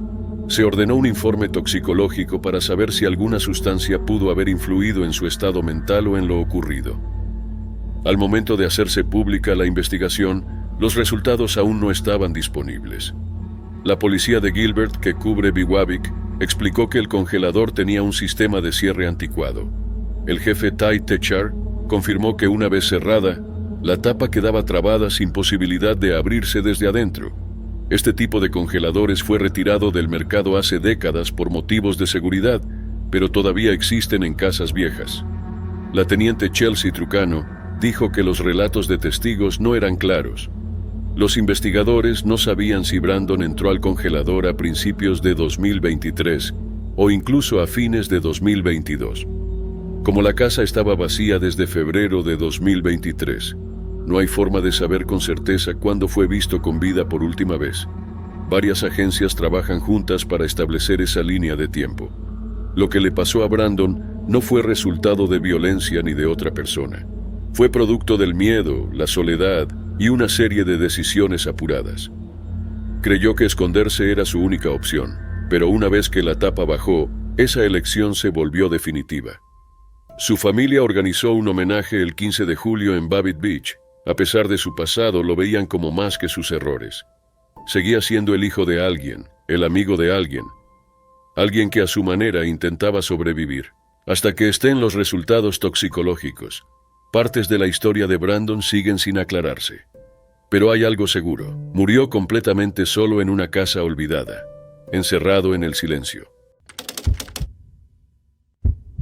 Era el 15 de octubre de 2011 en el cañón Spanish Fork, Utah. 3 adolescentes, Esa Ricker de 15 años, su amiga Kelsey Webster también de 15, y la hermana menor de Kelsey, Savannah de 13, salieron a tomarse fotos. Era una tranquila tarde de otoño. Los árboles estaban llenos de color y el lugar parecía el escenario perfecto. Pero eligieron un sitio peligroso, las vías del tren cerca de Covered Bridge Canyon. Minutos antes de la tragedia, Savannah publicó en Facebook: parada justo al lado de un tren, ajaja, esto es increíble. Estaban emocionadas, sacándose selfies, creando recuerdos. No se dieron cuenta del peligro del entorno. Esa y Kelsey asistían a la escuela secundaria Diamond Fork Junior High. Savannah se había mudado desde Sonora, California, apenas 2 meses antes. La familia las describía como chicas felices y amables. Ese día estaban fascinadas con el tamaño de los trenes y querían fotos junto a ellos. El cañón Spanish Fork tiene un tráfico ferroviario intenso. Dos líneas de vías corren en paralelo. Los habitantes sabían que cuando pasaba un tren, otro podía venir enseguida en dirección contraria. La residente Mary Scoville luego explicó: siempre les decimos a los visitantes que si pasa un tren, no se metan a las vías todavía. Pero las chicas no conocían ese riesgo. Alrededor de las 6:40 de la tarde, un tren de Utah Railway que iba al oeste pasó por allí. Las tres se quedaron entre las vías, sonriendo, saludando a los maquinistas y tomándose selfies. Detrás de ellas, ya se acercaba un segundo tren, un enorme carguero de Union Pacific que venía en sentido contrario. Sus faros quedaron capturados en el fondo de la foto. Estaban paradas en lo que después las autoridades llamaron una zona de peligro, un estrecho espacio entre dos trenes con apenas 1 metro de margen. Cuando un tren pasa, la turbulencia puede desestabilizar a cualquiera. Dentro del tren de Union Pacific que iba al este estaban el maquinista Michael Anderson y el conductor John Anderson. Michael vio a las chicas y enseguida hizo sonar la bocina. Ambos gritaron, pero ellas no se movieron. Durante unos 12 segundos miraron impotentes. 88 kilómetros por hora, un tren necesita más de 1 kilómetro para frenar, incluso con el freno de emergencia. La bocina no dejaba de sonar, pero el ruido era demasiado fuerte. El tren las golpeó.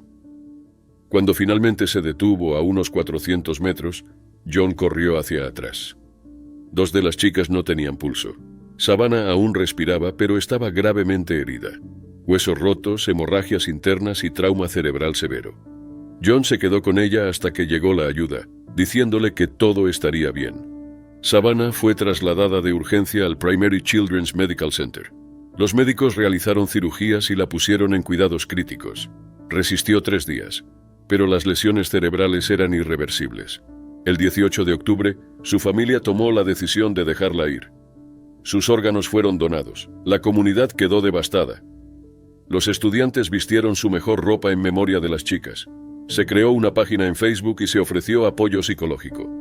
Su abuela dijo que eran solo 3 dulces niñas que amaban la temporada de otoño. Los investigadores luego confirmaron que al menos 2 de los trenes alcanzaron a las chicas. El ruido de uno enmascaró el del otro. Creyeron que estaban siendo cuidadosas, pero el peligro estaba oculto. Para Michael y John el trauma fue duradero. John recordó correr y encontrar a Savannah con vida. Michael dijo que no podía dejar de ver a las chicas en sus sueños. Union Pacific les brindó acceso a consejería, y más tarde Michael se convirtió en voluntario de apoyo para otros equipos ferroviarios. Años después, su historia fue usada en campañas de seguridad ferroviaria. Union Pacific lanzó videos advirtiendo sobre tomarse fotos en las vías. El mensaje: los trenes son más silenciosos y están más cerca de lo que la gente cree y nunca pueden detenerse a tiempo. 3 vidas jóvenes arrebatadas en segundos, mientras creaban recuerdos que no sabían serían los últimos. Era la noche del 4 de julio de 2025 en Houston, Texas, en el tranquilo y acomodado vecindario de River Oaks. Deborah Putzkatucci, de 67 años, y Kevin Willis, de 68, se preparaban para su fiesta anual del Día de la Independencia. La pareja se había comprometido ese mismo año y era muy conocida en su círculo social.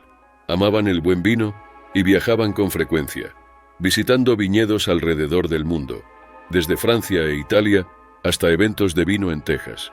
Con los años, habían creado una gran colección de vinos, cuidadosamente guardada en una bodega dentro de su casa en Avalon Place.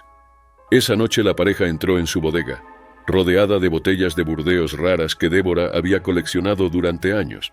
Tal vez habían llevado hielo seco para enfriar el vino o controlar la humedad, pero probablemente no se dieron cuenta de que el hielo seco pronto se volvería mortal. Alrededor de las 7 de la tarde, los vecinos se preocuparon al no saber nada de ellos. La casa estaba inusualmente silenciosa. Cuando llegaron los primeros auxilios, notaron un fuerte olor químico proveniente del interior. Los bomberos sospecharon que algo peligroso estaba en el aire y entraron con equipo de protección. Dentro de la bodega encontraron a Deborah y Kevin. Ambos habían fallecido, afectados por gas de dióxido de carbono. El hielo seco se había derretido, convirtiéndose en este gas que es más pesado que el aire. En un espacio cerrado como una bodega, desplazó lentamente el oxígeno, haciendo imposible respirar. El teniente Larry Crowson, de la policía de Houston, explicó la situación. Cuando el hielo seco se derrite, se transforma en gas de dióxido de carbono. En un lugar con poca ventilación, ese gas puede acumularse rápidamente. Como es invisible y no tiene olor, Deborah y Kevin no habrían notado nada hasta que fue demasiado tarde. El hielo seco se usa a menudo para mantener cosas frías. Permanece sólido mucho más tiempo que el hielo normal, pero al derretirse, se vuelve gas. En un espacio cerrado como una bodega, ese gas puede reemplazar el oxígeno del aire. Los Centros para el Control y la Prevención de Enfermedades han advertido sobre este riesgo, pero no es muy conocido. Ese detalle acabaría con la vida de 2 personas que no tenían razón para creer que estaban en peligro. Deborah era abogada y contadora, y le encantaba compartir su colección de vinos. Kevin era descrito como amable y generoso. Juntos participaban activamente en la Chaîne de Rôtisseurs, un grupo global de comida y vino. Sus amigos los recordaban como cálidos, alegres e inteligentes. Solo días antes de la tragedia, Kevin había hablado con un amigo sobre planes para la semana siguiente, planes que nunca se cumplirían. Su hogar era una gran casa cubierta de hiedra que Deborah había comprado en 2000 con su ex esposo. Tras el divorcio, conservó la casa, que aumentó mucho su valor con los años. Era un símbolo de la vida que había construido, pero esa misma casa se convirtió en escenario de sus últimos momentos. Esa noche de julio, probablemente hacían los últimos preparativos en la bodega para la fiesta. A medida que el hielo seco se derretía, el dióxido de carbono llenó la habitación y en minutos fue fatal. La policía de Houston no encontró signos de juego sucio. Las muertes fueron declaradas accidentales. Nadie pudo decir con certeza cuánto tiempo estuvieron en la bodega mientras el gas se acumulaba. Pero el resultado fue trágico. Sus muertes fueron causadas por algo que muchas personas manejan sin conocer los riesgos. El hielo seco, si no se usa correctamente, especialmente en espacios pequeños, puede ser peligroso. La muerte de Deborah y Kevin muestra cuán rápido puede salir algo mal, even en los entornos más ordinarios. Era una tarde de lunes en 2007 en Pacoima, California. El clima era cálido y todo parecía normal en la ciudad. Pero para Brandon Julius Funches, de 21 años, y su novia Michelle Wright, de 23, una salida simple se convirtió en algo trágico y difícil de entender. Brandon y Michelle se conocían desde hace años, pero solo llevaban saliendo unos 3 meses. Ese día conducían por el sur de Los Ángeles buscando una pieza de auto. Su recorrido los llevó a un cruce ferroviario cerca de San Fernando Road y Branford Street, un lugar que pronto sería escenario de un terrible accidente. Al llegar al cruce, la barrera ya estaba bajada. Un tren de Metrolink rumbo a Lancaster se aproximaba rápido, casi a 80 millas por hora. La mayoría de la gente habría esperado, pero en lugar de detenerse, Brandon rodeó 2 autos que estaban esperando en el cruce. Luego estacionó su Dodge Magnum directamente sobre las vías, colocando el lado del pasajero donde estaba Michelle frente al tren que venía. Varias personas cercanas vieron lo que ocurrió. Testigos dijeron que la pareja discutía fuerte dentro del auto. Algunos afirmaron que Brandon pudo haber saltado justo antes del impacto, mientras que otros creyeron que fue lanzado del vehículo al chocar el tren. El tren de 450 toneladas embistió el auto con tal fuerza que metal y escombros volaron por el área.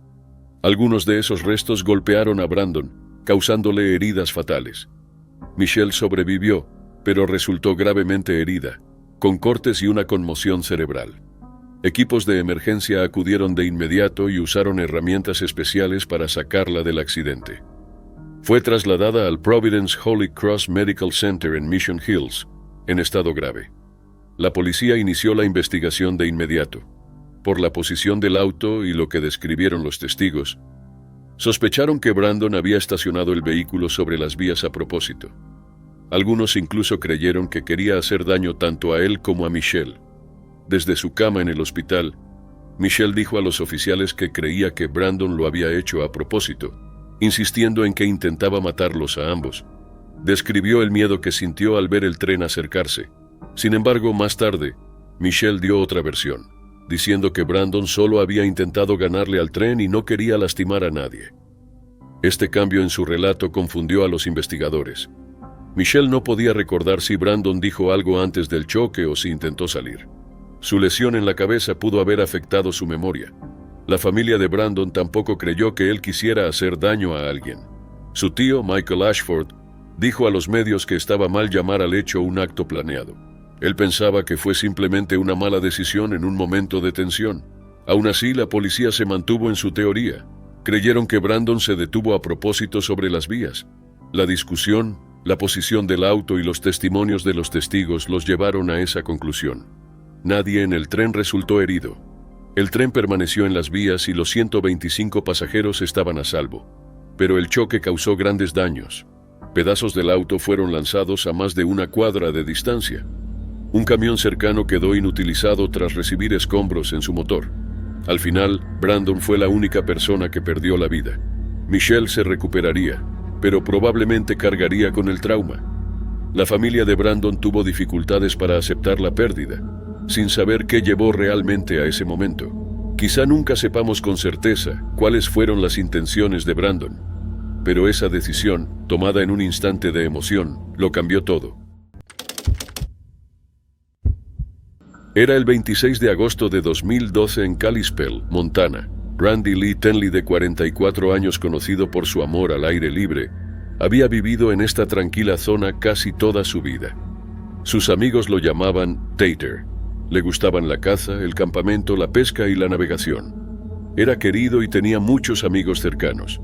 Pero esa noche de domingo, tomó una decisión que nadie pudo prever. Randy vestía un traje de camuflaje ghillie, como los que usan los francotiradores militares para mezclarse con la naturaleza. Su plan era salir a la carretera de noche y fingir ser Pie Grande. Según sus amigos, quería que los conductores creyeran haber visto a la criatura y la reportaran. Alrededor de las 10:30 de la noche, Randy entró en el carril sur de la Ruta 93 de Estados Unidos, justo al sur de Rocky Cliff Road. No había luces, ni señales, ni nada que alertara a los conductores. El traje lo volvía casi invisible en la oscuridad. Una chica de 15 años de Somers conducía el primer vehículo. No vio a Randy hasta que fue tarde. Lo golpeó tirándolo al suelo. Momentos después, otro auto conducido por una chica de 17 años, también de Somers, pasó por el mismo carril y atropelló a Randy mientras yacía en el camino. Sufrió graves heridas y murió en el lugar. Los servicios de emergencia llegaron rápido, pero nada podían hacer. Un pasajero adolescente tuvo lesiones menores y fue llevado al hospital, pero las conductoras quedaron traumatizadas. La policía inició una investigación. El oficial Jim Schneider, de la patrulla de carreteras de Montana, habló con los amigos de Randy. Explicaron que intentaba hacer una broma de Pie Grande. No por fama o dinero, solo por diversión. Schneider dijo: «No puedes inventarlo. Nunca vi ni oí algo así antes». Esa noche no hubo llamadas al 911 sobre Pie Grande. Las únicas fueron para reportar el accidente. Los investigadores evaluaron si hubo alcohol. Se ordenaron pruebas toxicológicas, aunque los resultados no estaban aún disponibles. Creían que pudo influir, pero no se confirmó. El traje ghillie, junto con la hora, hacía a Randy casi imposible de ver. Incluso con luces, el traje se confundía con el entorno. En un sendero del bosque quizá funcionaba, pero en una carretera lo volvía invisible. La identidad de Randy se reveló días después. Nació el 10 de diciembre de 1967 en New Martinsville, West Virginia, y se mudó a Kalispell de joven. Se graduó de Flathead High School en 1985. Trabajó más de 10 años en Plum Creek y luego en Mergenthaler Transfer and Storage por 5. Dejó un hijo llamado Hunter, su madre y padrastro, 3 hermanas, un hermano y muchos familiares. Su padre, Earl Tenley, había fallecido antes. El 1 de septiembre se realizó un entierro privado y un memorial público en Flathead Christian Center. La historia se difundió rápido. Medios de todo el país informaron sobre el extraño y trágico caso. Un hombre que intentaba fingir a Pie Grande fue atropellado por 2 adolescentes y murió al instante. Incluso oficiales con experiencia dijeron nunca haber visto algo igual. Los avistamientos de Pie Grande suelen reportarse en bosques remotos, sobre todo en el noroeste del Pacífico. La ciencia no respalda su existencia, y la mayoría de casos se considera fraude o error. Un famoso video de Bluff Creek, California, en 1967 es visto como alguien disfrazado. La muerte de Randy despertó preocupaciones serias. Si la gente sigue fingiendo avistamientos, podría haber más peligro.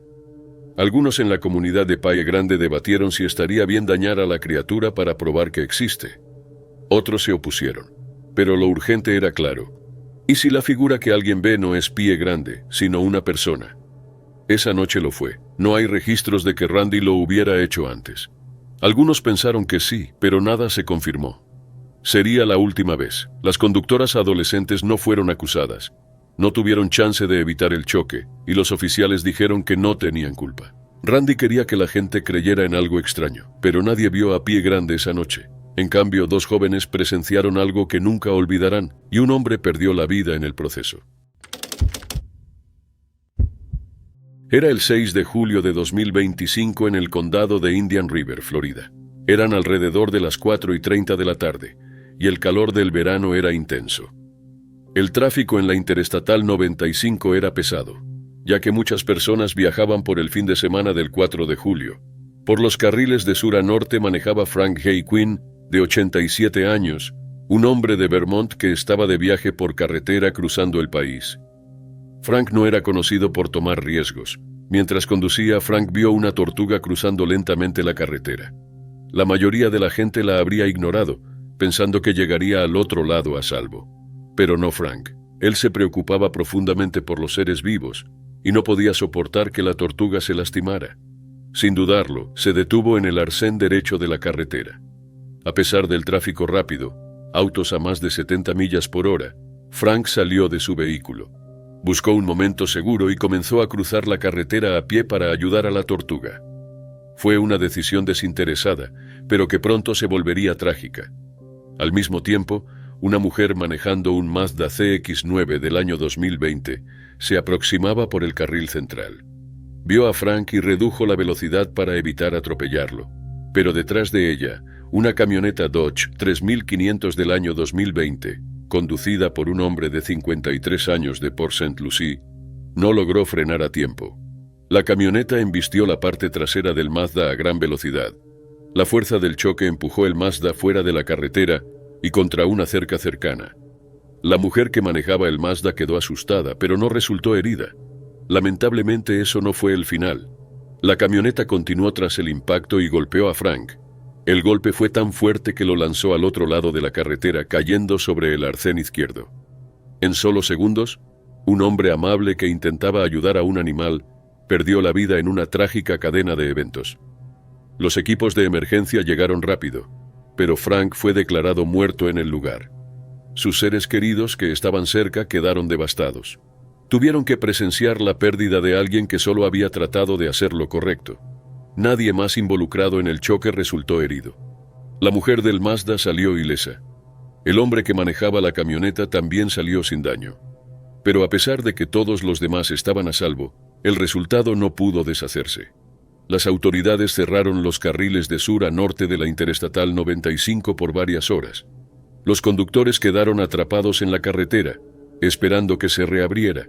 Pero para quienes vieron lo ocurrido, el recuerdo no fue el retraso, fue sobre el hombre que murió haciendo algo bueno.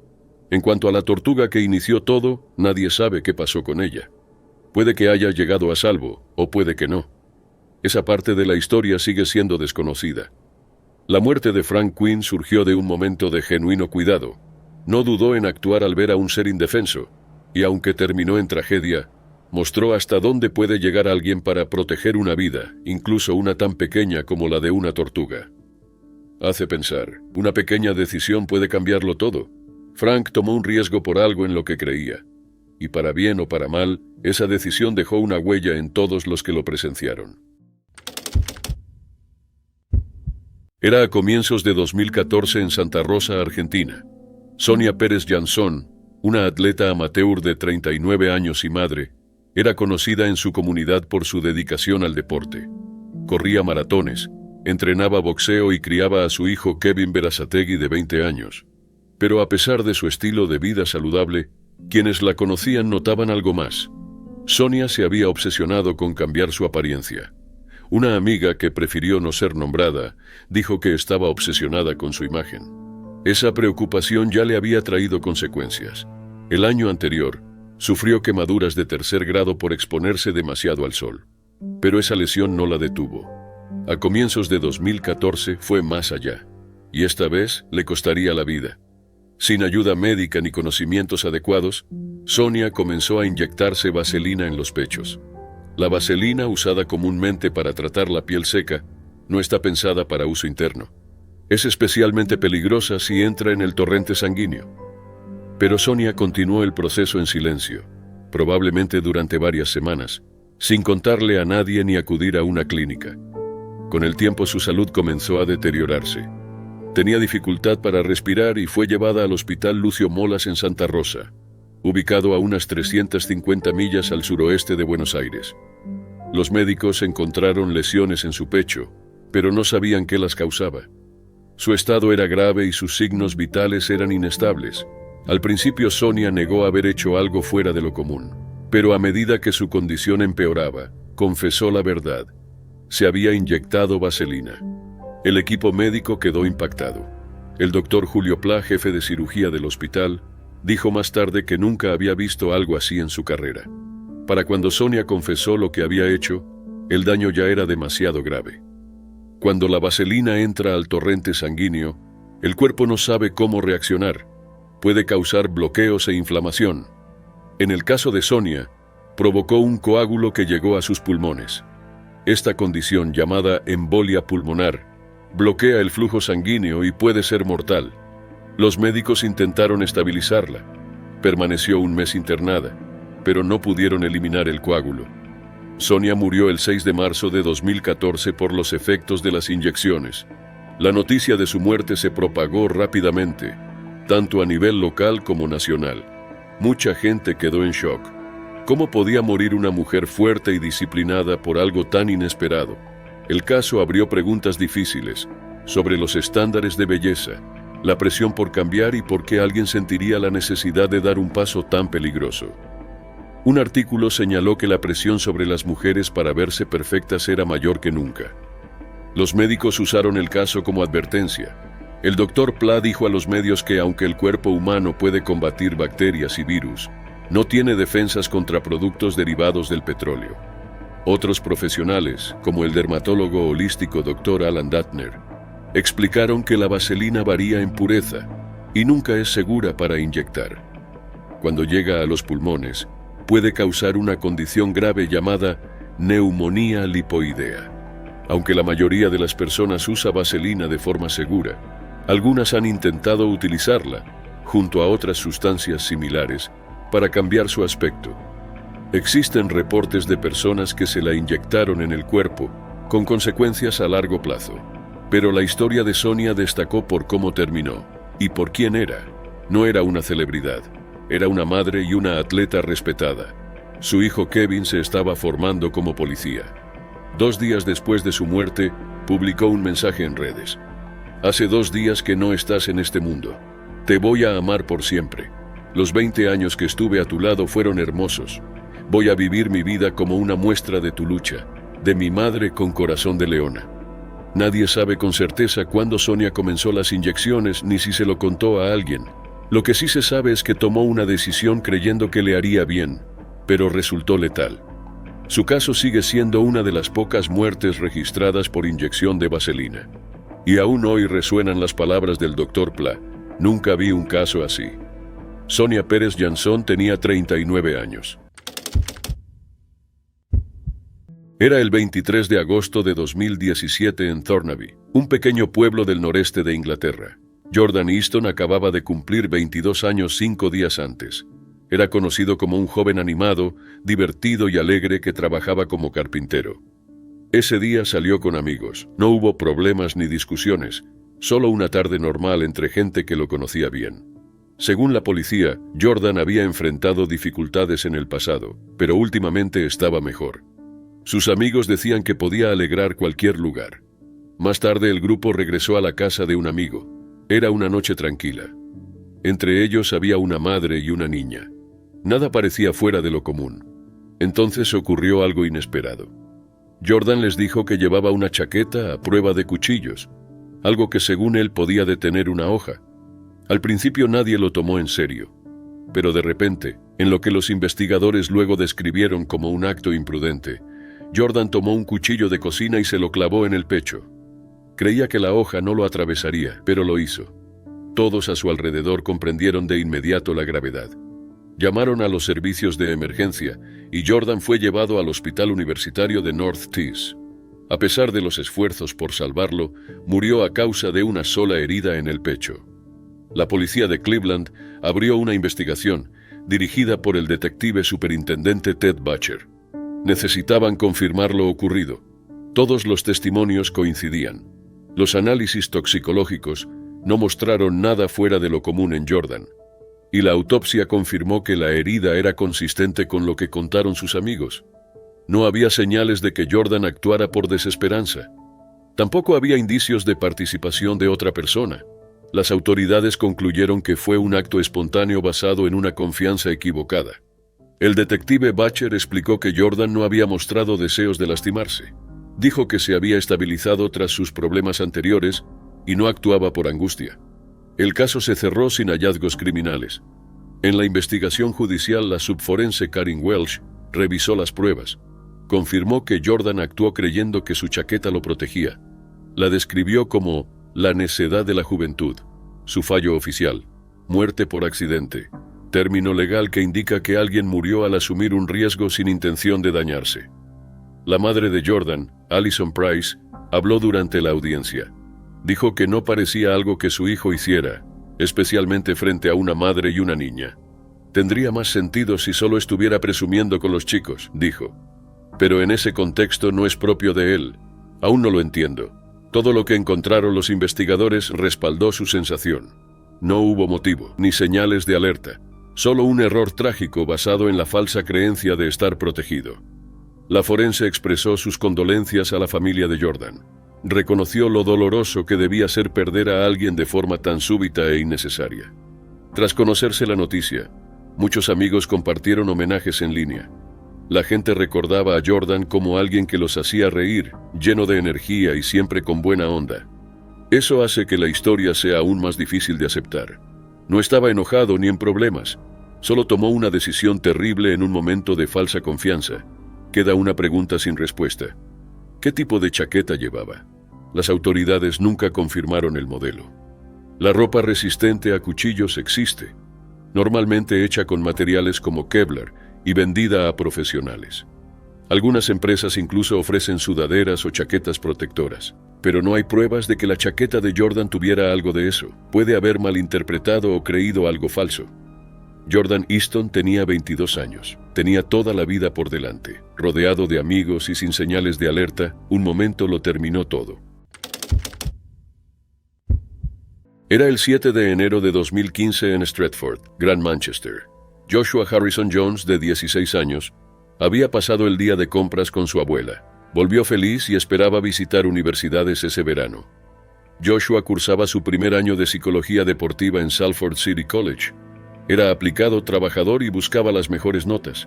También tenía gran interés por el fitness y entrenaba mucho en casa. Esa noche parecía normal. Planeaba ejercitarse en su habitación con el equipo que había instalado. No era un gimnasio completo, pero le permitía levantar pesas y hacer ejercicios de resistencia. Había desarrollado el hábito de usar un pijama entero, un Onesier, como banda casera de resistencia. Lo ataba a la máquina para generar tensión. Su familia y amigos contaron que lo hacía seguido. Cerca de las 9:30 de la noche, su abuela lo llamó para avisar que salía a buscar a su madre Stephanie del trabajo. Joshua se preocupaba de que su mamá caminara sola en la oscuridad. Durante la llamada rió y bromeó. Todo parecía bien. Esa sería la última vez que alguien habló con él. Poco después de las 10 de la noche, Joshua estaba solo en su cuarto, comenzando otra rutina. Ató el Onesier al banco de pesas y empezó a levantar. Pero durante el ejercicio, la tela terminó en su cuello y quedó atrapada entre su cuerpo y el equipo. La tensión se ajustó y lo inmovilizó. Intentó liberarse, pero no pudo. Finalmente perdió el conocimiento. A las 10:30 su hermana entró y lo encontró inconsciente. Usó su iPad para llamar a la familia en busca de ayuda. Su madre, que acababa de terminar el turno, vio varias llamadas perdidas. Al devolver una, no logró comunicarse. Luego su hermano la llamó y le dijo que algo había pasado. Joshua había tenido un grave accidente. Stephanie corrió a casa. pero la policía la recogió en el camino. Cuando llegaron los paramédicos ya trabajaban en Joshua. La familia intentó ayudar hasta que los servicios de emergencia tomaron el control. Pero al llegar al hospital ya era tarde. Joshua fue declarado muerto poco después. La policía de Grand Manchester inició una investigación. La inspectora Cheryl Hughes dijo que el cuarto de Joshua parecía el de cualquier adolescente. Desordenado pero normal. No había señales de entrada forzada, ni notas, ni nada raro en sus redes sociales. El Onesi seguía atado al equipo. Los investigadores confirmaron que lo había usado antes en entrenamientos. Sus amigos también lo corroboraron. No fue una idea improvisada. El forense John Pollard revisó el caso y confirmó que la muerte fue accidental. No había señales de que Joshua quisiera hacerse daño. Probablemente se desmayó rápido por la presión en el cuello. La causa fue respiración restringida. La familia quedó destrozada. Lo describieron como un joven decidido y amable, siempre buscando el éxito, en los estudios o en el deporte. Su madre dijo que quería ser el mejor en todo. Los profesores en Salford City College lo recordaron como un alumno brillante, alguien que se quedaba después de clase para ayudar y que tenía gran interés en la psicología del deporte. Su abuela recordó lo alegre que estuvo ese día, hablando de su futuro y las visitas a universidades. No había señales de que algo estuviera mal. Esa llamada de las 10:30 lo cambió todo. La inspectora Hughes dijo que su investigación mostró que usar ropa blanda como un Onesi en rutinas caseras no era raro, pero no estaba hecha para soportar tanta presión. No era seguro. La muerte de Joshua no se debió a imprudencia ni malas decisiones. Fue un simple intento creativo que terminó en tragedia. Tenía 16 años, lleno de futuro y con un camino claro por delante. Nadie pudo haberlo previsto. Era la madrugada del 13 de agosto de 1999 en el vecindario de West Bluff, en Newport Beach, California. El cielo estaba despejado y millones de personas en todo el país estaban afuera observando uno de los eventos más esperados del año, la lluvia de meteoros de las Perseidas. Entre ellos estaban Scott Millett, de 20 años, y su hermana Kimberly, de 17. Kimberly amaba la astronomía y había colocado un telescopio en la entrada de la casa para ver mejor los meteoros. Mientras Kimberly se concentraba en el telescopio, Scott notó un problema.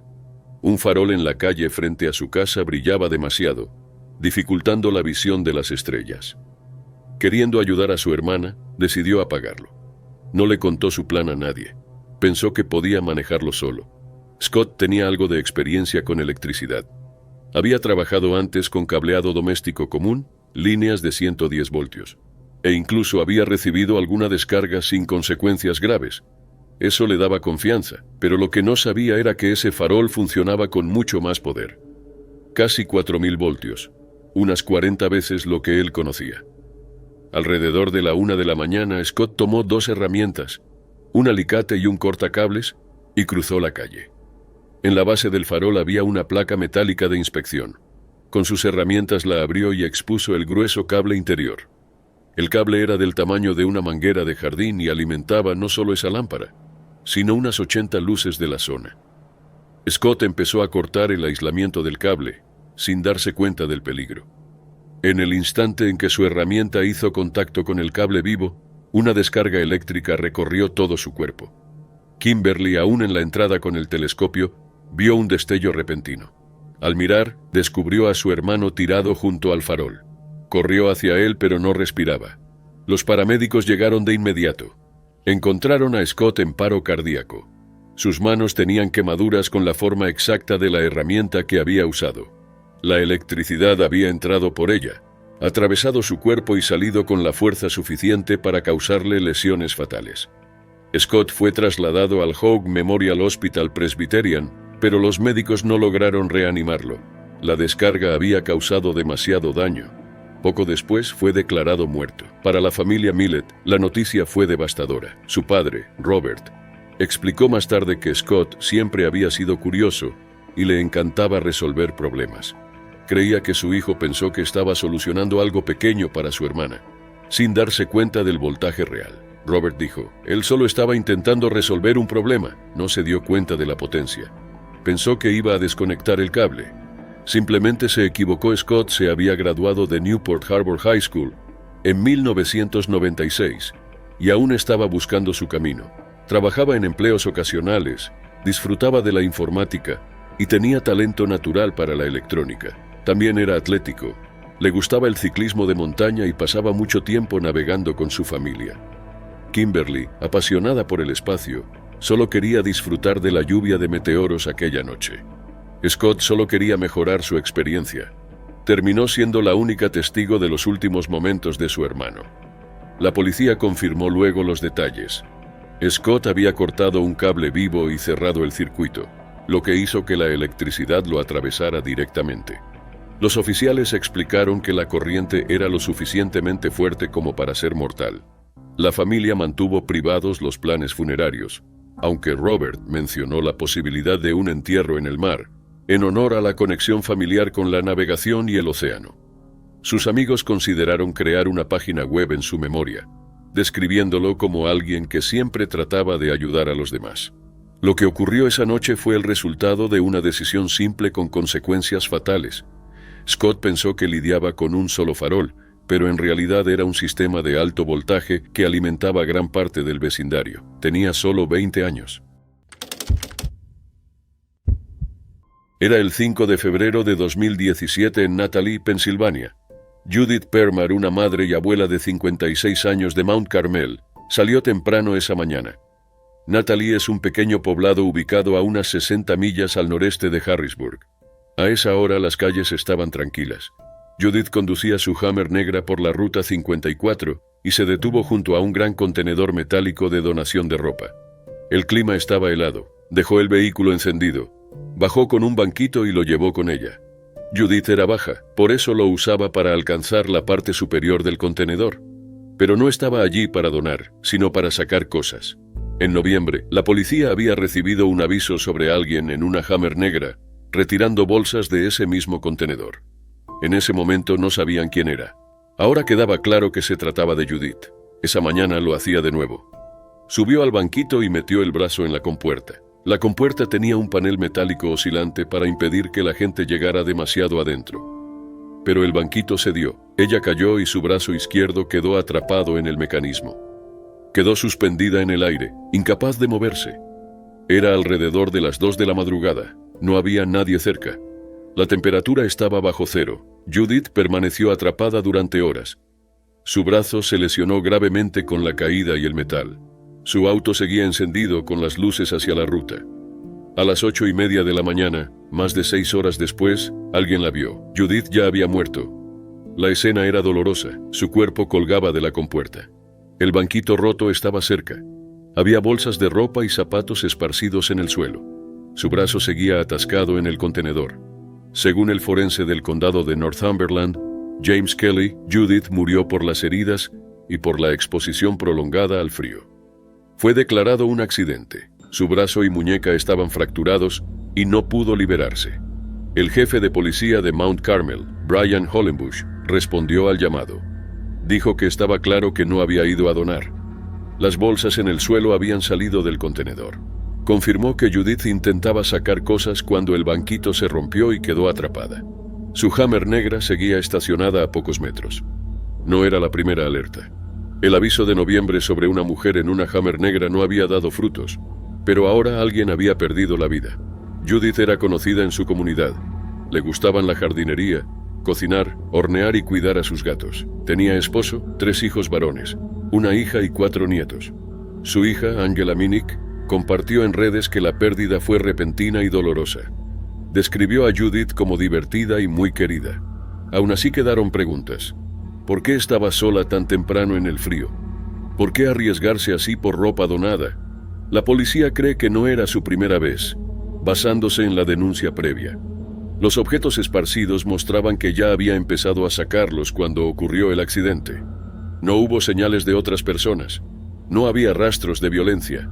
Policía y forense coincidieron. Fue un trágico accidente, agravado por el frío y una decisión riesgosa. Los contenedores como el que Judith intentó alcanzar suelen estar hechos de acero pesado y mecanismos ajustados para impedir que retiren lo donado. Para alguien de su estatura, usar un banquito era probablemente la única forma de llegar. Pero también lo hacía más peligroso. Cuando se rompió no pudo hacer nada. Cuando llegó la ayuda, Judith llevaba horas allí, sola en el frío extremo. No se colocó un memorial en el sitio, no hubo flores ni marcas, solo el mismo contenedor metálico, aún en la Ruta 54, aún recolectando ropa, pero para Judith se volvió el lugar donde todo terminó. Era el día de Navidad de 2007 en San Francisco, California, cuando el zoológico de San Francisco comenzó a cerrar alrededor de las 5 de la tarde. Lo que debía ser una tranquila noche festiva, se convirtió rápidamente en algo aterrador para 3 jóvenes. Carlos Eduardo Sousa Jr., de 17 años y de San José, había pasado el día en el zoológico con sus amigos, Amritpal Paul Dhaliwal, de 19 años, y Kulbir Dhaliwal, de 23 años. Su visita comenzó como cualquier excursión normal, pero al final del día todo salió terriblemente mal. Ese mismo día por la tarde, los 3 amigos visitaron el recinto del tigre siberiano. Dentro estaba Tatiana, una tigresa de 350 libras sin antecedentes conocidos de agresión. Pero varios testigos dijeron que el grupo había sido visto gritando, moviendo los brazos y posiblemente arrojando objetos al tigre, molestándola. Tatiana logró escapar, algo que nadie creyó posible. El recinto tenía un foso y un muro de casi 12 pies de altura. Cumplía con todos los estándares de seguridad. Aún así logró salir. Algunas teorías sugieren que pudo haber saltado o trepado el muro, quizá provocada por más burlas o alguien demasiado cerca. Pero nada se confirmó. Tatiana atacó al grupo. Carlos fue el primero. Sus heridas fueron graves, profundas lesiones en cabeza, cuello y pecho. Su vena yugular se dañó y sufrió fracturas en el cráneo y columna. Murió cerca del recinto del tigre. Los hermanos Dhaliwal corrieron casi 300 metros hasta el café del zoológico para pedir ayuda. Pero todo empeoró. Los empleados cerraron las puertas, sin comprender lo que ocurría. Kulbir gritaba pidiendo toallas y una ambulancia, suplicando que alguien salvara a su hermano menor, gravemente herido. Se realizaron llamadas de emergencia pocos minutos después del ataque. A las 5:08 de la tarde, un hombre, se cree que Kulbir, informó que su hermano había sido mordido. Pero al principio, el personal del zoológico no tomó las llamadas en serio. Algunos pensaron que era una broma o que los llamantes estaban confundidos. No sabían que Tatiana había salido de su jaula. Cuando la policía llegó, no se les permitió entrar de inmediato. La seguridad los retuvo durante 16 minutos, temiendo que el tigre escapara a la ciudad. Cuando los oficiales entraron, encontraron a Tatiana cerca de los 2 hermanos. La tigresa se volvió hacia ellos. Para detener el peligro, los oficiales le dispararon en la frente y la mataron. Tras la muerte de Tatiana siguió más confusión. Algunos oficiales pensaron que otros tigres podrían estar sueltos. Usaron visión nocturna y armas pesadas, buscando 18 minutos más antes de darse cuenta de que Tatiana había sido la única libre. La muerte de Carlos Sousa impactó a su familia y amigos. Su funeral fue silencioso y lleno de dolor. Su madre dijo que solo quería entender lo ocurrido, sin pensar en demandas, solo en obtener respuestas. Los hermanos Dhaliwal también quedaron profundamente afectados. Paul sufrió heridas graves, mientras Kulbir, aunque menos lastimado físicamente, quedó afectado mentalmente. Ambos luego tomaron acciones legales contra el zoológico, alegando que el recinto no era suficientemente seguro. El zoológico realizó mejoras de seguridad, elevaron los muros y añadieron cercas electrificadas. Pero ya era tarde. Un joven de 17 años había perdido la vida, y otros 2 cargarían con cicatrices físicas y emocionales de por vida. La muerte de Tatiana generó reacciones mixtas. Algunos culparon al zoológico, otros la vieron como un animal salvaje reaccionando al estrés. Pero lo más notable fue la pérdida de una vida joven y el trauma duradero que dejó. El zoológico de San Francisco reabrió en 2008 con nuevas medidas de seguridad, pero el daño no se pudo revertir. Se erigieron memoriales en honor a Carlos, y los hechos de ese día pasaron a formar parte permanente de la historia del zoológico. Era el 14 de octubre de 2004. Un jet bombardier CRJ-200 tenía programado un simple vuelo de reposicionamiento desde Little Rock, Arkansas, hasta Minneapolis-Saint Paul. No llevaba pasajeros, solo 2 pilotos, el capitán Jesse Rhodes, de 31 años, y el primer oficial Peter Cesars, de 23. Ambos estaban profesionalmente entrenados. Rhodes tenía casi 7.000 horas de vuelo y Caesars poco más de 760. La aeronave no tenía problemas conocidos y había pasado inspección ese mismo día tras un error menor. El jet despegó de Little Rock a las 9:21 de la noche. Justo después del despegue, los pilotos comenzaron a volar de forma agresiva. En segundos, hicieron un ascenso pronunciado que activó el sistema de alerta de pérdida de sustentación. Poco después, realizaron otra maniobra con mucha fuerza. Al estabilizarse a 37.000 pies, pidieron subir a 41.000, el techo máximo del avión, permitido solo bajo condiciones muy específicas. Control Aéreo aprobó la solicitud. Rhodes bromeó por radio diciendo que estaban divirtiéndose un poco. Al llegar a 41.000 pies, los pilotos celebraron haber alcanzado lo que algunos pilotos de CROK llaman el Club 410. Incluso abrieron gaseosas para festejar. Pero la celebración duró poco. A esa altitud, el aire es delgado. Los motores tienen dificultades para funcionar y las alas generan menos sustentación. El avión estaba justo por encima de la velocidad de pérdida. El piloto automático, al intentar mantener la altitud, seguía elevando el morro, empeorando la situación. A las 9:54 se activó la alarma de pérdida. Los sistemas de seguridad intentaron corregir el ángulo, pero los pilotos los anularon manualmente, 3 veces. A las 9:55, ambos motores dejaron de funcionar.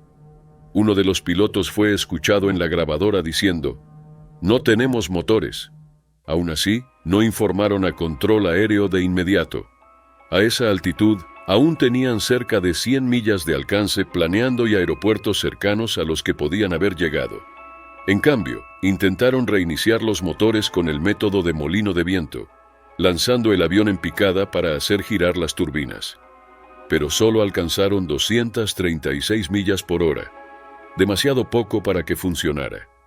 Luego descendieron a 13.000 pies e intentaron usar la unidad de energía auxiliar para reiniciar los motores.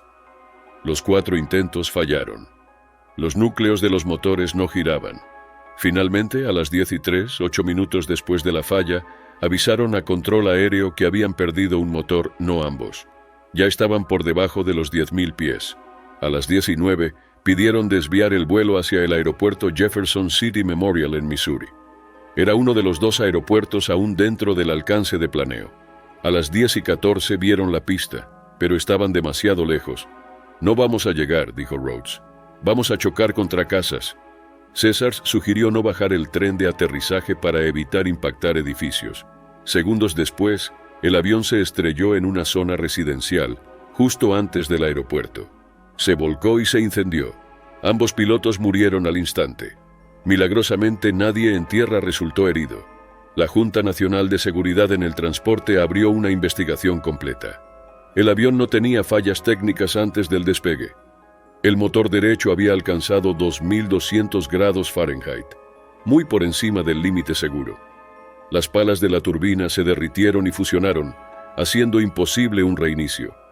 El motor izquierdo no mostró el mismo daño, pero los investigadores descubrieron que los pilotos nunca siguieron los procedimientos correctos.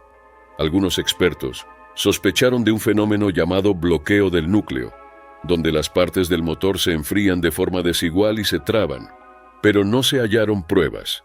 El problema principal era claro: los pilotos ignoraron su entrenamiento, manejaron mal la emergencia, anularon sistemas de seguridad y no se comunicaron bien con Control Aéreo. Tras el accidente, Pinnacle Airlines implementó grandes cambios. Bajaron la altitud máxima para los CR-200, actualizaron los entrenamientos en simulador y aseguraron que todos los pilotos fueran instruidos sobre emergencias en altitud. En 2013, la aerolínea se renombró como Endeavour Air. El vuelo 3701 nunca llegó a destino. Es un caso de lo que puede ocurrir cuando profesionales pierden el foco, cruzan los límites e ignoran las reglas que juraron seguir.